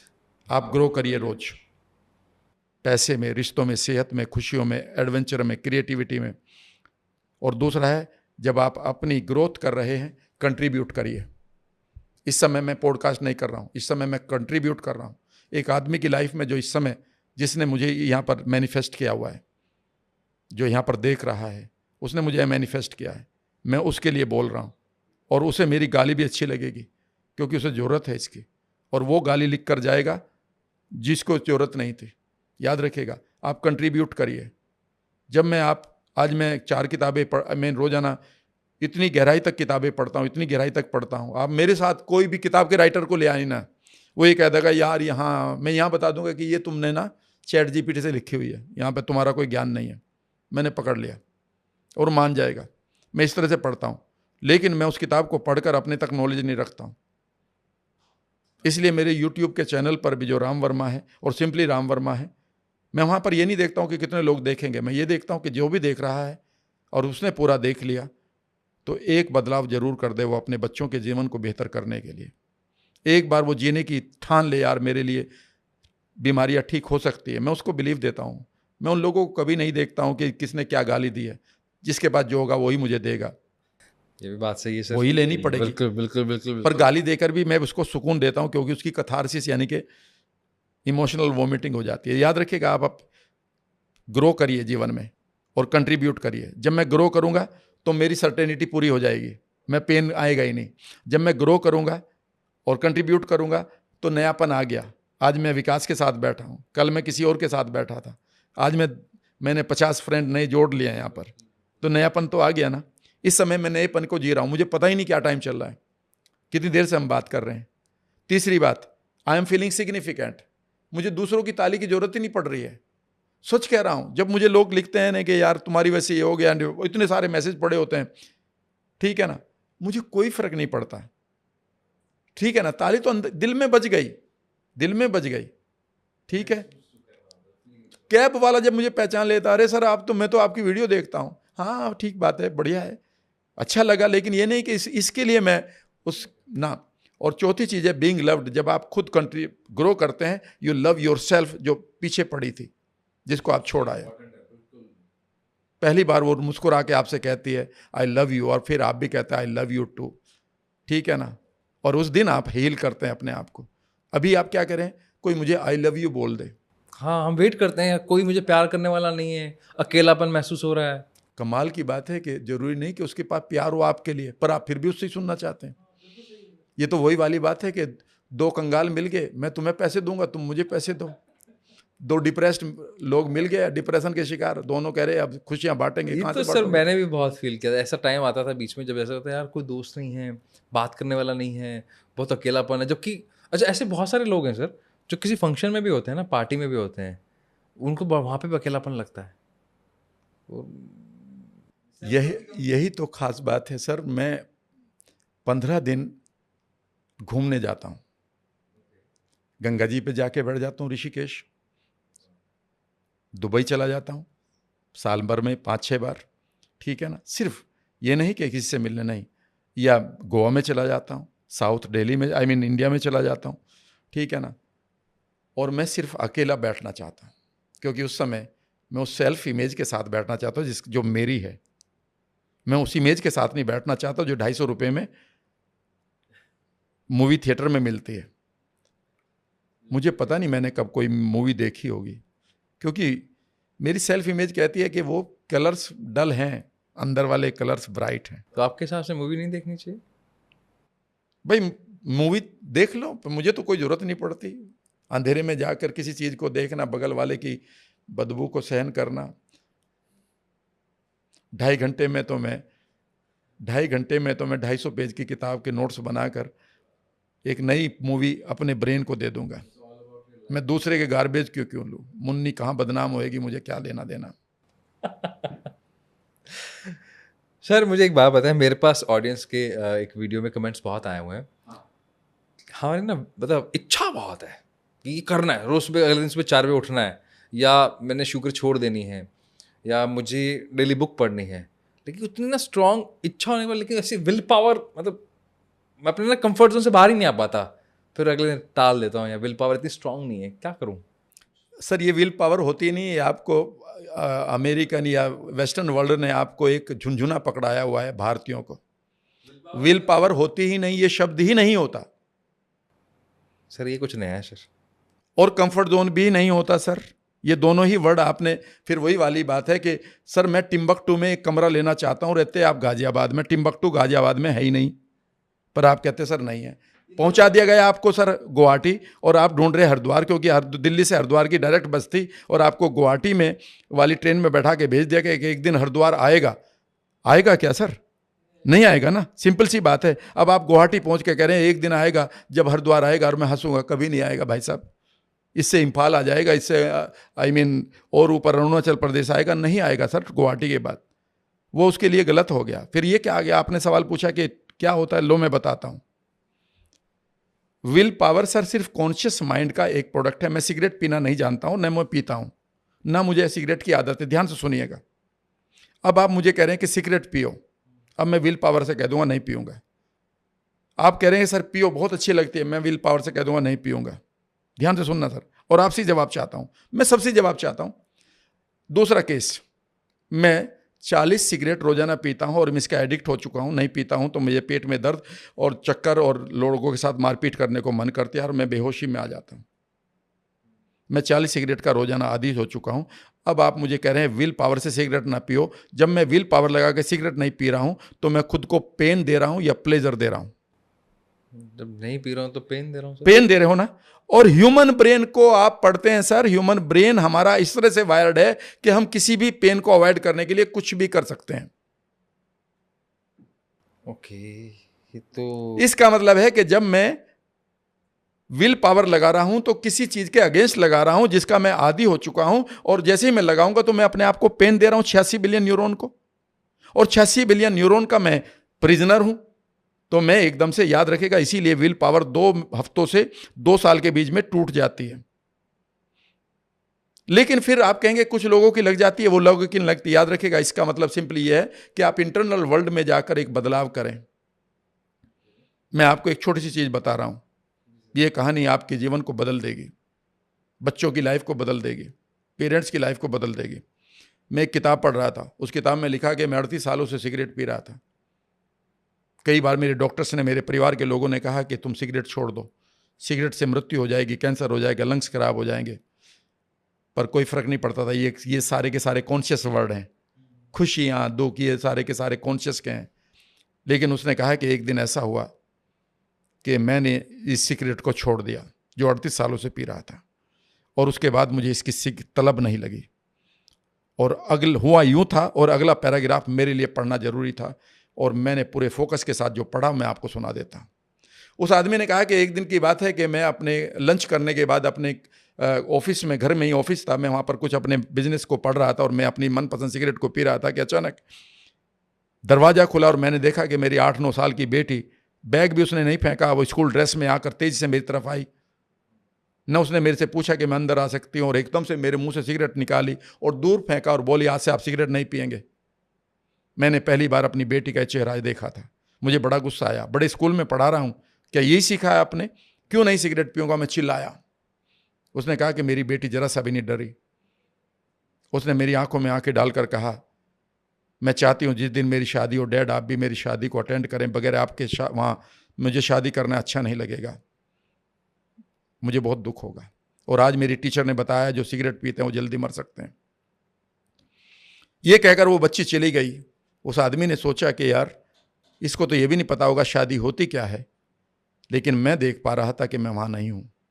उस समय का दर्द मैं अपनी बेटी का इस अपने दिल में देख लिया, उस पिक्चर में चला गया। अचानक मुझे सिगरेट से आने वाले फ़ायदे नकली लगने लगे, और मैं अपनी बेटी की शादी में नहीं हूँ, मेरी बेटी वहाँ पर मुझे ढूंढ रही है। ये दर्द मुझे बढ़ता चला गया, और इमीडिएटली मेरे ब्रेन ने एक डिसीजन लिया, विल पावर नहीं, डिसीजन लिया कि आज से सिगरेट नहीं पीऊँगा। मैं खड़ा हुआ, मैंने सारी सिगरेट तोड़ दी। अगले दिन की बात है कि मेरे दोस्त मेरे पास आए, ये वही दोस्त जिनके साथ मैं सिगरेट पिया करता था। उन्होंने मेरी तरफ ब्रांड बढ़ाया, सिगरेट का पैकेट बढ़ाया। ये वही पैकेट था जिसको मैं पिया करता था, लेकिन आज इस पैकेट के सामने मेरी बेटी का चेहरा खड़ा था जो कह रही थी, dad do attend my marriage. जीवन में अगर बदलाव करना है तो पेन और प्लेजर को लाइए। आपका पेन सबसे बढ़िया जो पेन सबसे बढ़िया दोस्त होता है कि अगर मैं ये कर लूँगा, अगर आज मैंने ये ऊट पटांग हैबिट शुरू कर दी है, क्या पेन आएगा लाइफ में, क्या पेन आएगा लाइफ में। आप किसी का मर्डर कर रहे हैं, किसी के साथ आप गलत कर रहे हैं, अगर इसका पेन क्या क्या आ सकता है। अगर वो पिक्चर आपकी बन गई, याद रखिएगा आपकी सेल्फ इमीडिएटली, और आपका दिल हमेशा बताता है जो हार्ट कोहेरेंस होती है। मैं हार्ट कोहेरेंस भी पढ़ाता हूँ NLP के साथ। याद रखिएगा आप यहाँ से कोई भी गोल बना सकते हैं। चलो किसी को धोखा देते हैं, बहुत ईजी बन जाएगा। हार्ट हमेशा मना करेगा, गट हमेशा मना करेगा। सर गट पे बात आई है तो मैं चाहूँगा सर एक गट को थोड़ा सा हमें एक जैसे ये तो सुना है कि आपकी गट फीलिंग, ये तो मैंने सुना है, लेकिन फिर भी मैं समझना चाहूँगा कि गट क्या है एग्जैक्टली? बेसिकली हमारे गट के अंदर एक प्रकार की एक इंटेलिजेंस पड़ी होती है, जिसको अभी मॉडर्न लोग नहीं समझेंगे, लेकिन वो किताबें आ चुकी हैं। माइंड एंड गट कनेक्शन है, या सुपर गट है, या द गट है, या ब्रेन मेकर जैसी किताबें जो मैंने पढ़ रखी है, सारी किताबें ऑलमोस्ट पढ़ रखी हैं। इसके अलावा नोट्स भी पढ़ रखे हैं जो डॉक्टर्स के मतलब के होते हैं, ठीक है ना। हाँ, जब हम पैदा होते हैं तो हमारे गट के अंदर कुछ बैक्टीरिया पैदा होते हैं, वो हमारे मदर से आते हैं। स्पेशली जिनकी नॉर्मल डिलीवरी होती है वो ज़रूरी है, ठीक है ना। सिजेरियन में वो गट के कम आ जाते हैं, इसलिए इंस्टिंक्ट नहीं आ रही है उन बच्चों को। गट के जो बैक्टीरिया है, याद रखिएगा, वो वेगस नर्व के द्वारा, हमारी नर्व होती है, हमारे हार्ट से और हमारे माइंड से जुड़े होते हैं। ये गट के बैक्टीरिया डायरेक्टली आपको बताते हैं। जो बचपन में जो आपकी वैल्यूज़ होती हैं, बचपन में जो संस्कार होते हैं, आपके गट बैक्टीरिया उस संस्कार को जी लेते हैं। जैसे आपका कुत्ता जो है, पेट जो है, वो समझ जाता है कि ये आपका रिश्तेदार है, आपके रिश्तेदार को पहचान जाता है, चुपचाप बैठ जाता है। जब आप बात करते हैं, अगली बार जैसे ही वो आता है खुश हो जाता है वो कि, लेकिन वो अगर आपने वो दुश्मनी कर रहा तो वो भौंकने लगे। इसी तरह से आपके गट बैक्टीरिया जो है, मान लेते हैं आप बचपन में आपके लिए संस्कार ये है कि माता पिता की सेवा करना बेहद अच्छा है, तो आपके गट के बैक्टीरिया उसी तरह से ट्रेंड हो जाएंगे, उन्हीं की जनरेशन आगे तक चलती रहेगी। 100 ट्रिलियन होते हैं। इसके ऊपर कभी पूरा बताऊंगा 2-3 घंटे। मुझे वैसे भी लग रहा है सर, एक पॉडकास्ट से काम चलेगा नहीं चलेगा, तो मैं इसको बताता हूँ। तो जब ये बड़े होते हैं तो ये आपके संस्कारों को जानते हैं। तो जैसे ही मान लेते हैं एक दिन आप एक ऐसी जगह पर गए कि एक आदमी ने अपने माता पिता की, मान लेते हैं, इंसल्ट कर दी, तो इमीडिएटली आपकी गट फीलिंग बता देगी ही इज बैड पर्सन। बिल्कुल ठीक, हाँ ऐसे ही होता है सर, है ना। हाँ ऐसे याद रखिएगा, ये याद रखिएगा, ये इंस्टिंक्ट आपके गट को से देते हैं। जब भी आपके गट बैक्टीरिया खराब हो जाते हैं, आप लॉ ऑफ अट्रैक्शन को जीरो कर देते हैं। जब लोग कह रहे हैं कि लॉ ऑफ अट्रैक्शन नहीं हो रहा है, आप माइंड से लॉ ऑफ अट्रैक्शन कह रहे हैं कि मैं एक विजन बोर्ड बनाऊंगा, ये भी एक धोखा किया गया हमारे साथ, विजन बोर्ड नाम का, ठीक है ना। इसके ऊपर भी कभी बता दूंगा, विजन बोर्ड होता ही नहीं है, पर हमें बता दिया गया और कर भी रहे हैं। मैंने कुछ पॉडकास्ट में बोल भी दिया है, साइंस भी बता दिए कि कैसे काम करते हैं। स्टिल फोटोग्राफ कभी भी आपको इमोशन नहीं देते, और वो सारी स्टिल फोटोग्राफ्स होती हैं। एनीवे, तो जब गट बैक्टीरिया को आपने एक यहाँ पर बना दिया कि मुझे कार चाहिए, बंगला चाहिए, गाड़ी चाहिए, ठीक है ना, थोड़ा सा आपने हार्ट पे काम कर लिया, हार्ट पर पढ़ा नहीं रहा कोई भी ट्रेनर, यहाँ पर पिक्चर बनेगी, उसकी इमोशन यहाँ पर है, और इमोशन यहाँ भरी पड़ी रिवेंज की, इमोशन भरी पड़ी यहाँ पर, बर्डन फीलिंग पड़ी है, डिप्रेशन की भरी पड़ी है, किसी ने हर्ट किया वो इमोशन भरी पड़ी है। सारी इमोशन तो यहाँ पर होती है ना, हार्ट कोहेरेंस किसे कहते हैं। पिक्चर यहाँ बन गई, फीलिंग यहाँ बनी नहीं, और उसके बाद इन पिक्चर से आप कनेक्शन बना नहीं रहे आपके गट का, क्योंकि गट आपका खराब है। तो गट आपको, कल मेरे सामने एक आदमी खड़ा होगा, ये वही आदमी है जो मुझे अंबानी तक पहुंचा देगा, पर मेरा गट यही नहीं कह रहा कि मुझे इससे दोस्ती करनी चाहिए। तो यानी कि आपके गोल जो माइंड में बने हैं, वहां पर सिर्फ विजुअल्स बनते हैं, ऑडियो बनती है, इमोशन यहां बनती है, और इंस्टिंक्ट लेवल पे बनती है। 3 चीजें समझ लीजिएगा, गोल यहां बनेंगे, इमोशन यहां बनेगी गोल के लिए, इंटेंसिटी, और उस इंटेंसिटी को लेकर गट आपको बताएगा इस आदमी से बात कर, इससे मत कर, खड़ा हो जा, ये किताब पढ़। अचानक आप जा रहे, ये वाली किताब ले ले। अचानक आप जा रहे, भाई सुन, इस आदमी से बात कर, ये गट फीलिंग है, और गट आपने खराब कर रखा। और ये सारी हमारे भारत की देन है, लेकिन अब हमने अपने रोल मॉडल बना रखे हैं। टॉम है, एक हैरी है, और एक डिक है। आप ये कहते हैं कि खूबसूरत चेहरे हैं इनके, क्योंकि उन्होंने आए फेयर एंड लवली का नाश्ता किया हुआ है, तो भाई यही इंटेलिजेंट होंगे। राम वर्मा तो बाद की बात है। कई बार लोग मेरे से कई घंटे बात कर लेते हैं, लेकिन जब भी वो NLP सीखते हैं, वो कहते हैं सर वो मैंने एक डिक मिला था, एक टाइम टॉम मिला था, एक हैरी मिला था। मैंने कहा वजह, मुझे मालूम है तुम वहीं तो जाओगे, क्योंकि तुम्हारी इंस्टिंक्ट खत्म हो चुकी है। इसमें उस नाराजगी क्या करनी। मैं इस चीज़ को मैं 100% एग्री करता हूँ सर, क्योंकि आपके जो मेजर डिसीजंस हैं, जितने भी हम आज तक जितनी मैंने सक्सेस स्टोरी सुनी है, उनमें क्या है, मैं वहाँ नहीं था, लेकिन अचानक पता नहीं कैसे हो गया, मैंने प्लान नहीं किया था। भाई पहली जनरेशन का जो एंटरप्रेन्योर है विकास बाबू, वो सिर्फ गट से ही खेलता है। बिल्कुल सही कह रहे हो सर। उसका जो चार्टेड अकाउंटेंट है, वो कहेगा यार लाला बावला है क्या डिसीजन ले रहा है, क्योंकि वो लॉजिकली चल रहा है। And logics are the organized ways to spoil the things. भैया गट के साथ खेलिए। लॉजिक तो यह है कि ये बच्चा है, सब बहुत सारे बच्चे हैं, या जिसकी किस्मत में होगा बड़ा होगा, किस्मत में होगा खाना आ जाएगा। लग गया लॉजिक? हाँ। अगला सेंटेंस मैं बता रहा हूं, ये तुम्हारा बच्चा है जी। अब कौन भगा रहा है तुम्हें? लॉजिक खत्म हो गया ना। अब आपका गट कह रहा है खड़े हो जाओ, अब मुझे इसके लिए चाहे जान देनी हो। आप अपने बच्चे के सामने खड़े हो जाएंगे अगर कोई आपको अटैक कर रहा है उसको। जी सर, एक बात तो तय है, मुझे मेरा गट ठीक करना है। मैं आपसे पर्सनल अपॉइंटमेंट लेके आपसे मिलने वाला हूँ। It will take 6 months to change your life. But definitely 6 महीने में आप 20 के लगेंगे। अनकहा स्टूडेंट था, आपसे मैं कहा हुआ स्टूडेंट, फॉर्मल स्टूडेंट बनूंगा। And that is why, because मैंने भी मेरा घर छोड़ा है, सिर्फ इसलिए छोड़ा है कि अगर कुछ अचीव ही नहीं किया जो चाहिए, जो आप जिसकी बात करें, ग्रोथ एंड कॉन्ट्रीब्यूशन, जिसके लिए हम यहाँ आए हैं राजस्थान से यहाँ पर, तो अब डेफिनेटली अब इसको सही, मुझे सर मैंने ना पढ़ा भी था और साइंस भी इसके पीछे, जिनकी लाइफ में मेंटोर्स होते हैं उनके सक्सेस के चांसेस लगभग 92% बढ़ जाते हैं। Yes, very true, very true, very true, very true. मैंने अपने जीवन के 20 साल इसलिए खराब करे कि मेरे पास सही मेंटोर नहीं थे, या मेंटोर नहीं थे, या मेंटोर लेने के लिए मेरा दिमाग के अंदर ताड़ था और मैं उसका वध नहीं कर पा रहा था, क्योंकि मैं सोच रहा था मैं तो इंटेलिजेंट हूं, क्योंकि मैं इंग्लिश में 5 वर्ड बोल लेता हूं। ये फैक्ट है। और जैसे ही मुझे मेंटोर मिले, उसने कहा कि ऐसे नहीं, मैं धूप में खड़ा, छाया में खड़ा हो, छाया में बैठे हो कई दिन से, हाँ धूप में खड़े हो जाओ। सर आप उसको तो, कई बार मैं कहता था सर उसको तो आपने कहा छाया में खड़े हो, मुझे कह रहे धूप में खड़े हो, कहना तुम्हें धूप चाहिए, ये तो मैं जानता हूं ना। अब हमारे लोग ऐसे हो गए, नहीं सर मेरे अकॉर्डिंग आप एक विजुअलाइजेशन बना के दे दें बस, सर उसमें बस इतना इतना डाल देना। मतलब एक स्टूडेंट टीचर को गाइड कर रहा है कि मैं तुम्हें कैसे ठीक करूं। भाई साहब याद रखिएगा, यह सच बात है कि गुरु गोविंद दो खड़े काके लागू पाए। यूनिवर्स का तो GOD, गॉड तो आपके चारों तरफ है, यूनिवर्सल एनर्जी इंटेलिजेंस। सवाल तो यह है कि इस इंटेलिजेंस के साथ जोड़े कौन। सवाल तो यह है कि चांद तो है, पर वो उंगली कहाँ है जो दिखा दे कि इसकी डायरेक्शन में देख चांद दिखाई देगा। मैं ना कई बार मुझे लगता है सारी चीज़ें कनेक्टेड है सर, हम देखते नहीं है। जैसे अर्जुन के साथ श्री कृष्ण थे, अब वो एक्चुअली अगर मैं ये भी मान लूँ वो था तो सच में, लेकिन अगर मैं अर्जुन हूँ तो मुझे चलाने वाला मेंटोर तो चाहिए भाई, कीमत पे चाहिए। अगर विकास बाबू, अगर मैं गीता की बात करूं, मेरे गीता के एक श्लोक ने मेरी लाइफ को कंप्लीटली बदला हुआ है।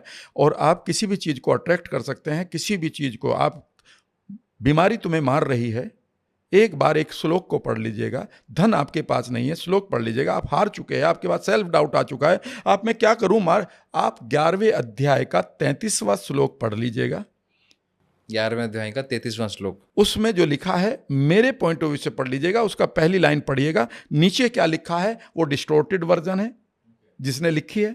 उसमें लिखा है कि हे अर्जुन, धनुष उठा और अपना काम कर, तू इस जीत का मात्र निमित्त मात्र है।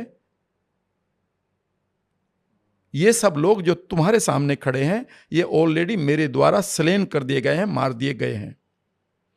तू इसका सिर्फ अपना नाम ले ले और इस राज्य का भोग कर।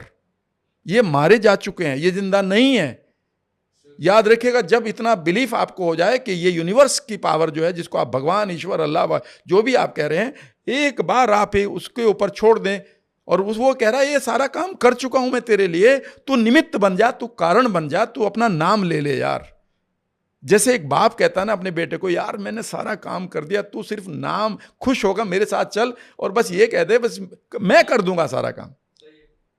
जीवन में याद रखेगा, आपको यूनिवर्स ठीक करने के लिए तैयार है। एक यकीन तो करो,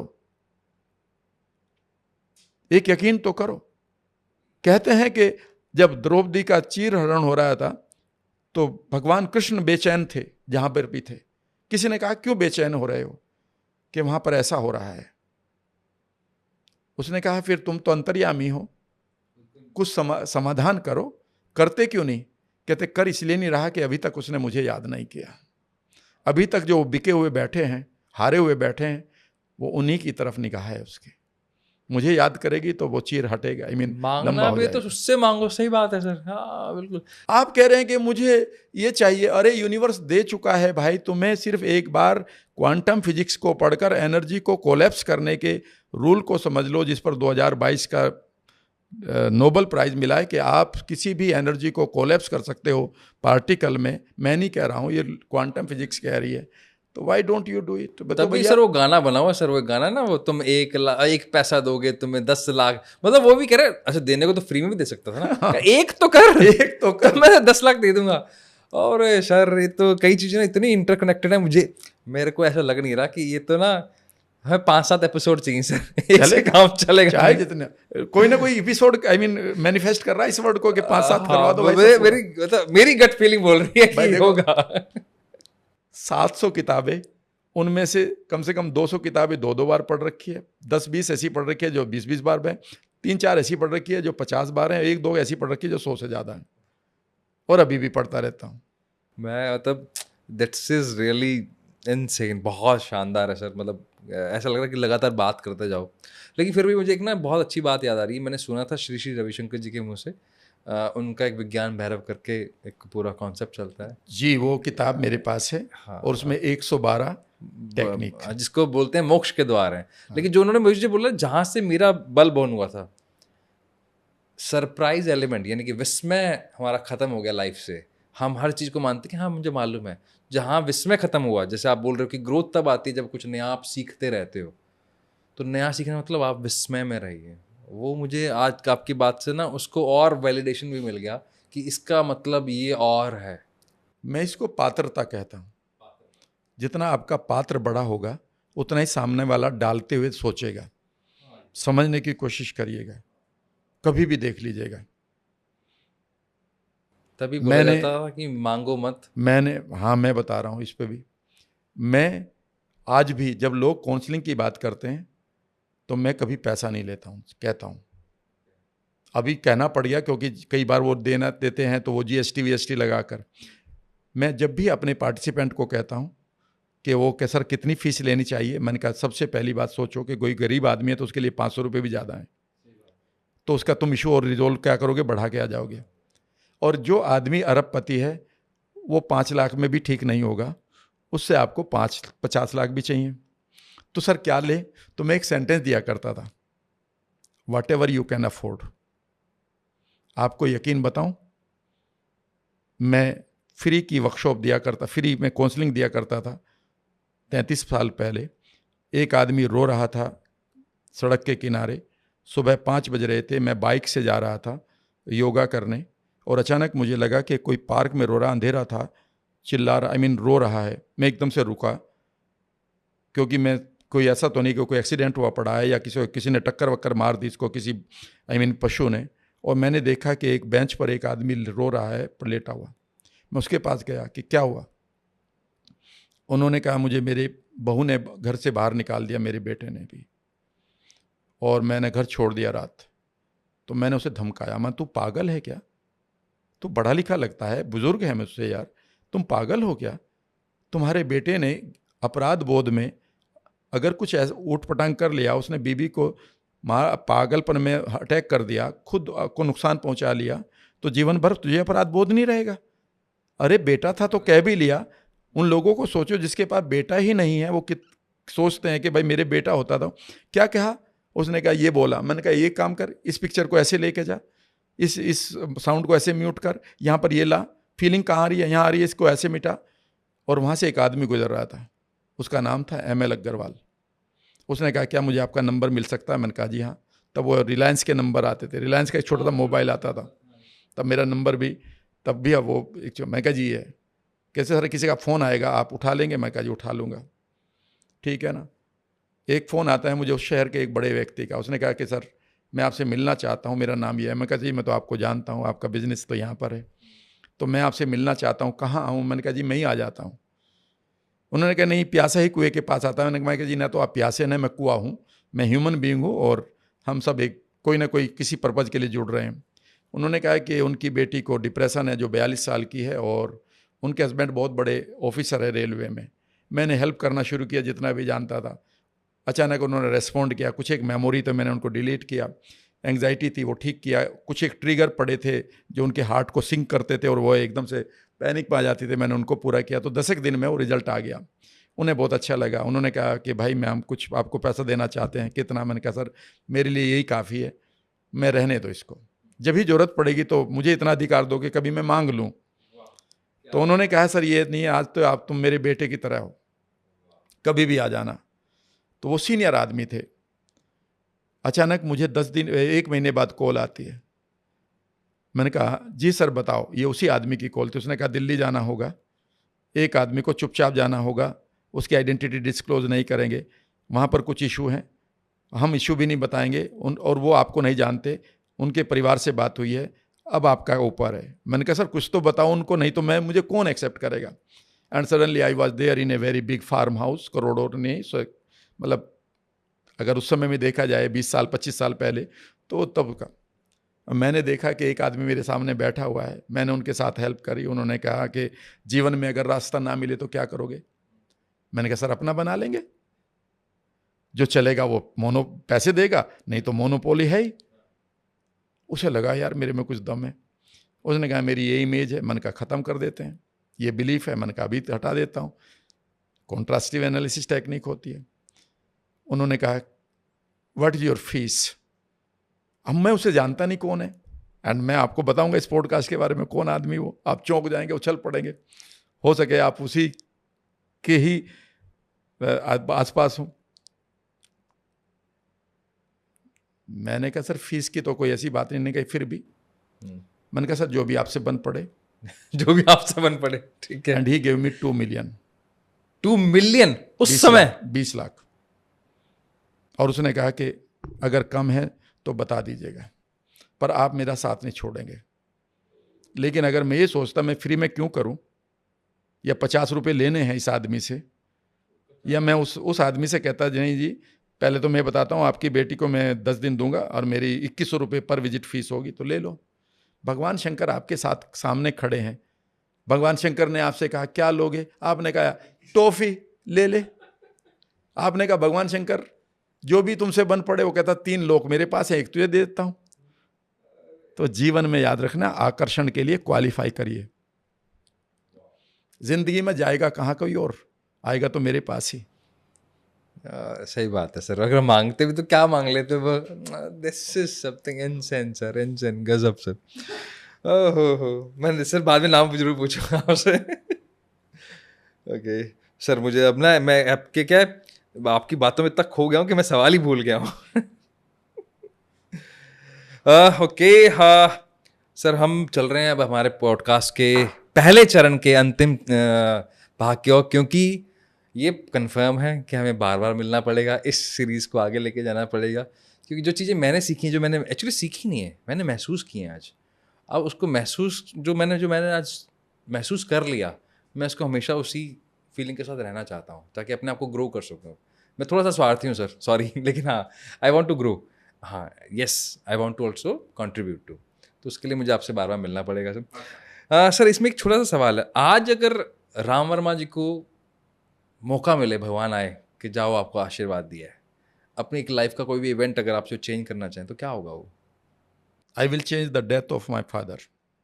I wish he were alive when I was a child. काश वो जिंदा होते। बिकॉज 10 साल की उम्र थी जब उन्होंने मेरा साथ छोड़ दिया था, लेकिन 10 साल की उम्र का ही उनका इम्प्रिंट मुझे आज राम वर्मा बनने में बहुत बड़ा इम्पैक्ट देता है। उन्होंने मुझे एक शब्द दिया था, कम खाइएगा जीवन में और गम खाइएगा, आप लंबी उम्र जिएंगे और जीतेंगे। कम खाइएगा और गम खाइएगा। कम खाइए और गम खाइए। गम मीन्स दुखों को डाइजेस्ट करना सीखो और टेबल पर बैठकर हमेशा कम खाओ, उम्र लंबी रहेगी और जीतोगे। छोटी छोटी बातें थी उनकी जो याद आती हैं, बट वो ही शुड बी अलाइव। उनके जाने के बाद वो इवेंट सारी खराब हो गई। एक लंबा समय खुद को समेटने में लग गया। ये तो लाइफ का एक बहुत बड़ा रूल हो गया, कम खाइए और गम खाइए। प्रणाम है ऐसे बाबूजी को, बहुत बहुत कोटि कोटि प्रणाम है सर। सर इंट्यूशन या logic? Intuition. Great. Biggest myth about NLP? Certification is must. जो भी ये मानते हैं वो एक धोखे में जीते हैं। इसका जवाब मैं आगे देता हूँ, क्योंकि फिर वो कहेंगे फिर what is should be the NLP is like becoming a carpenter. Becoming a carpenter. लकड़ी आपके सामने है, मैं लकड़ी लेकर आया आपके पास, मैंने कहा टेबल बना दो, आपने टेबल बना दी। मैंने कहा दरवाज़ा बना दो, आपने दरवाज़ा बना दिया। There I don't need your certification, I need my दरवाज़ा। My NLP is creating the change you want. It is not कि मैं किससे सर्टिफाइड हूँ. सूरज का कोई सर्टिफिकेशन नहीं होता, पानी का कोई सर्टिफिकेशन नहीं होता.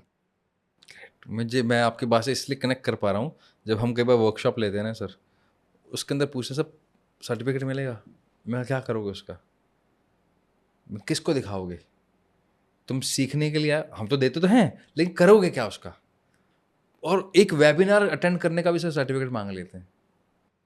बिल्कुल, उन्हें मालूम नहीं, वो अपनी सेल्फ इमेज को इसी जोड़ रहे हैं. मैं ये कहता हूँ कि आप प्रॉब्लम लाइए और सड़क पर ही मिल जाते हैं. कहीं ज़रूरत भी नहीं, कहीं ऑफिस हो, ऑन द स्पॉट 5 मिनट चाहिए बस मुझे. कहीं भी खड़े होकर पेड़ के नीचे मैं तुम्हारी काउंसलिंग कर दूंगा, साथ के साथ निकाल दूंगा ऑन द स्पॉट. वैसे तो सर देखो, आप बहुत अच्छी तरह साइंस को अच्छी तरह समझते हैं, लेकिन मैं मेरा एक्सपीरियंस शेयर करता हूँ. अभी ना हम जब फिंगर टिप्स को पढ़ते हैं, तो जिसकी हमें ग्लूटेन सेंसिटिविटी दिखती है, या लुक्टोस सेंसिटिविटी मिल जाए, या उसके इमोशंस बहुत टबुलेटेड मिले, आपको जानकर हैरानी होगी सर फिंगरप्रिंट्स कटे हुए आते हैं. और ऐसे ऐसे केसेस देखे अभी हमने कि फिंगरप्रिंट आ ही नहीं रहे, जोर लगाना पड़ रहा है कि कैसे ना कैसे फिंगरप्रिंट दिख जाए. ये फ़र्क पड़ रहा है उनकी मेंटल फिजिकल हेल्थ का. 3-4 केसेस हैं, वो परेशान है, लेकिन हमारी जो मॉडलिटी है वो है फिंगरप्रिंट टेस्ट करना. फिंगरप्रिंट ही नहीं आ रहे सर.